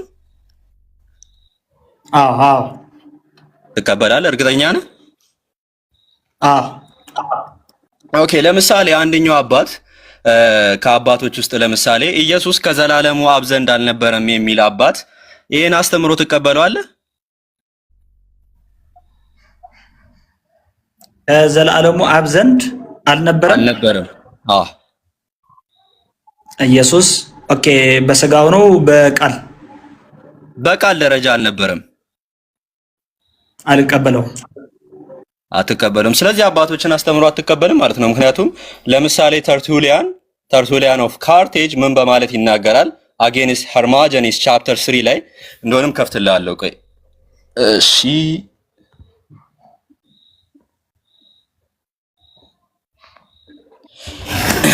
ይታያል አይደል? ኦኬ በደንብ ይታየኛል። ይኸውና አጌንስት ሄርሞጀኒስ ላይ ተርቱሊያን የቤተ ክርስቲያን አባት ነው። ለመጀመሪያ ጊዜ ትሪኒቲ የሚለውን ቃል አመጣ የሚባል ሰው ነው እና ምን በማለት ተናግሯል ከተባለ because God is in like manner a father and he is also a judge አለ። እግዚአብሔር አባት ነው እንዲሁም ደግሞ ፈራጅ ነው አለ። but he was not always been a father and a judge ግን ሁልጊዜም ፈራጅና አባት አልነበረም አለ። merely on the ground of his having always been God for he could not have been the father previous to the son አለ። ይሄ እግዚአብሔር አብ ከልጁ በፊት ከወልድ በፊት አባት ሊሆን አይችልምና አባት አልነበረም አለ ሁልጊዜም ማለት ነው። ከዛ በኋላ በመቀጠል nor a judge previous to sin አለ። እንዲሁም ደግሞ ከኃጢአት በፊት ፈራጅ ሊሆን አይችልም። ምክንያቱም ኃጢአት ሳይኖር ፈራጅ ሊሆን አይችልም። ሁሌም ፈራጅ አልነበረም አለ። there was አለ however a time when neither sin existed with him nor the son አለ። ጊዜ ነበር አለ ኃጢአትም ወልድም ከእሱ ዘንድ ያልነበሩበት ጊዜ በማለት ተርቱሊያን ኦፍ ካርቴጅ ተናግሯል። ታዲያ ተርቱሊያን ይሄን ተናግሮ ቅድም አባቶችን እቀበላለሁ ብለህ ነበር። ከዘላለሙ ወልድ አብ ዘንድ አልነበረም እያለ እንዴት ነው አስተምሮቻውን እቀበላለሁ የምትለው የቤተ ክርስቲያን አባቶችን? አይ ምንድነው የተርቱሊያን አሁን ይሄ ሶርስ ምን እንደሆነ ባላቅም ማለት የሱ ራይቲንግ አጌንስት ሄርሞጀኒስ ቻፕተር 3 ኦኬ አነባዋለሁ። እኔ ብዬም ምልክ ምንድነው የአብ አብነት የወልድ ወልድነት የጊዜ ቅደም ተከተል የለውም። ወልድ በቃልነቱ ነው ምልክ የእግዚአብሔር ቃል ሆኖ ከአብ በፊትም ከአብ በኋላም አይደለም ያለው በቃልነት ደረጃ። በወልድነት ወልድ ብለን ያወቅነው አንዱን አብ ኢየሱስ ክርስቶስ እንደተረከው መጽሐፍ ይናገራል። በቃል ደረጃ አባቶች እንደዛ ነው ያስተማሩት። በቃል ደረጃ ወልድ ፍጡር ነው ብሎ ነው ያስተማሩት አባቶች። ተርቱሊያን ብቻ አይደለም ብዙ አባቶች የምትቀበል ከሆነ ሰጣለሁ እዚህ ጋራ አይደለም እግዚአብሔር ፍጡር ነው ማለት ነው። እግዚአብሔር ደግሞ ፈጣሪ ነው እንደዛ አይልም መጽሐፍ ሚሉት እነሱ ማለት ነው። ኢየሱስ ሚጢጥያ አምላክ ነው፣ ሊትል ጋድ ነው፣ ደሞስ ሃይ ጋድ አለ፣ ይሄም አብ ነው። ኢየሱስ ደግሞ ምንድነው ትንሽዬ ሚጢጥያ አምላክ ነው፣ ፍጡር ነው ይሏል። የአባቶች አስተምሮ ነው። ቅድም እቀበላለሁ አይደለም ሁለት አማልክት አይደሉም። አምላክ ዘበስጋ እንለዋለን ወይም ሌላ አምላክ ነው። ሁለተኛ አምላክ ይለዋል አባቶች። ሁለተኛ አምላክ እኮ አይደለም እንደዛ የሚለው ትምህርት አሁን ለምሳሌ እኔ ተርቱሊያንም ቢሆን እነዚህ አባቶች ያስተማሩኝ ምስጢረ ሥላሴ ትምህርት ከመሰረቱ እንደዚህ የሚሉትም ቢሆን አባት ስለሆነ አልቀበለውም። ምክንያቱም ብዙ አባቶችም በዚህ ጉዳይ ላይ የተለያዩ ቅድም የሆነ ጊዜ ጠይቆ የነበረ ካልተሳሳትኩኝ አቡበከር መሰለኝ ብዙ ጊዜ ስለ ትሪኒቲ ሞዴሎችና አባባሎች ስለነበሩ እኔ የምቀበለውን በትክክለኛ ይሄ በቃል ደረጃ እግዚአብሔር ወልድ በቅድምና የለውም። በቃል ደረጃ ቅድምና ያለውም በመጀመሪያም የነበረ በኋላም የሚኖር በቃል ደረጃ ከሆነ እግዚአብሔር ወልድ በስጋ ያተገለጠበት ከሆነ በስጋ ያልተገለጠበት ጊዜ ነበረ። ለምሳሌ ነብዩ ዳዊት በመዝሙሩ ከአጥቢያ ኮከብ በፊት ወልጄሃለሁ የሚለው ስፔሻል አፖይንትመንት ወይም ደግሞ ቃሉ በስጋ እንደሚገለጥ የተነገረበት ሞመንቶች አሉ። ይህ ፕሮፌሲዎች አሉ፣ ትንቢቶች አሉ። በቃል ደረጃ ግን በመጀመሪያ በቅድምና የነበረ ቃል እንደነበረ ነው ዮሐንስ በአንደኛው ቁጥሩ የሚናገር። ያ እኔ ደግሞ እያልኩ ያለሁት ማለት ነው ቅድም አሁን የባይብል ጥቅስ ጠቅሰ ነበር እና አሁን እኔ የፈለኩትን የራሴን ኤክሰጂስ መስጠት እችላለሁ። የራሴን ማብራሪያ ዮሐንስ አንዳንድ ስጠቅስ አሁን የራሴን ማብራሪያ ልሰጥ እችላለሁ። አይ ይሄ እኮ እንደዚህ ማለት አይደለም እንደዚህ ነው ብላ አትቀበልም። እነዚህ ሰዎች አሉ የቤተክርስቲያን አባቶች ማለትም ቃሉን በአካል ደረጃ የተቀበሉት ማለት ነው። ለምሳሌ ዮሐንስ ደቀ መዝሙር አለ እንደነ ኢግናሽየስ ኦፍ አንቲያክ እና ፖሊካርፕ የመሳሰሉ ከዮሐንስ ቃል በቃል የተማረ ሰው አለ እና አንተ ከነዚህ በላይ ልታውቅ አትችልም። መጽሐፉ ሊረዱት የሚችሉት እነዚህ አካላት ናቸው። ካንተ በላይ ከኔም በላይ አይደለ? ወደ እነዚህ ሰዎች እንሂድና እነዚህ ሰዎች ደግሞ ምን እያሉ ይጠሩታል ኢየሱስን? ለምሳሌ ይኸው ሰከንድ ጋድ ሌላ ሁለተኛ አምላክ እያሉ ይጠሩታል። ፍጡር ነው ይላሉ። የለም ይኸው አሁን ኦሪገን እኮ ልንገርህ። አሁን ለምሳሌ አይ ትክክል ነህ። ለምሳሌ ኦሪገን ቃል በቃል ይለዋል። ለምሳሌ ልንገርህ፣ ኦሪገንም ጦርቱሊያንም ኢግናጦስ ማን ነው ያልከው ቅድም ብዙዎች ናቸው። ዮሐንስ አፈወርቅም አትናቴዎስም ብዙዎች አሉ። እኔ ብየምልህ ምንድነው መሰለህ? ኦኬ let me tell you one thing against heresies በተለያዩ ዘመናት በተለያዩ ጊዜያት አሁንም እናወራባቸው ቃላቶች ራሱ ሳይቀር ስለ ትሪኒቲ፣ ስለ ኢየሱስ ክርስቶስ አምላክነት፣ ስለ ወልድ ሰራጺነት፣ ስለ ኢየሱስ ክርስቶስ መወለድ፣ ስለ አብ አባትነት፣ ስለ ወልድ ልጅነት ብዙ ተብለዋል። ብዙ አባቶችም ተከራክረዋል። ከተከራከሩት የሆነ ሳም ፖይንት ኢንታይ በታሪክ ሂስትሪ አባቶች ሆነው ቆይተው እያስተማሩ ቆይተው ራሱ የካዱበትና ያወጡት ምናምን የክህደታቸው መሰረት የሆነውን ትምህርት አሁን ለምሳሌ እኔ አልቀበለውም። ምንድነው የምቀበለው?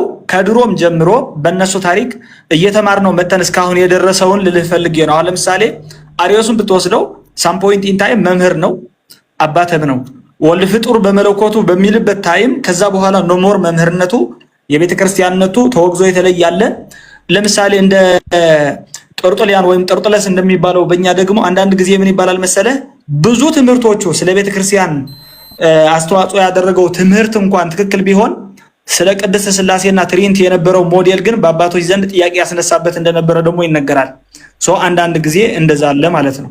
ይሄ በሁኔታዎች ተርቱሊያንም ሆነ ተርቱሊያን አሁን ለምሳሌ መጨረሻ ላይ ሞንታኒዝም የሚባል መንፍቅና አለ። እዛ ላይ ኮንቨርት ስላደረገ እንጂ በስላሴ ዙሪያ አይደለም ይሄ ሰውዬ ሲተች የነበረው ማለት ነው። ነገር ግን አባቶች እነዚህ አባቶች ለምሳሌ እዚህ ጋር የምትመለከተው ቅዱስ ዩስጦስ ሰማዕቱ አለ፣ ኢግናሽየስ ኦፍ አንቲዮክ አለ። እነዚህ ሰዎች ምን አልተባሉም፣ የሆነ ሴንት ናቸው ራሱ ማለትም ቅዱስ ተብሎ የሚጠሩ ናቸው። ቤተክርስቲያን አባት ናቸው። ቅዱስ እያሉ ቤተክርስቲያን አባት ናቸው። ቅዱስ እያሉ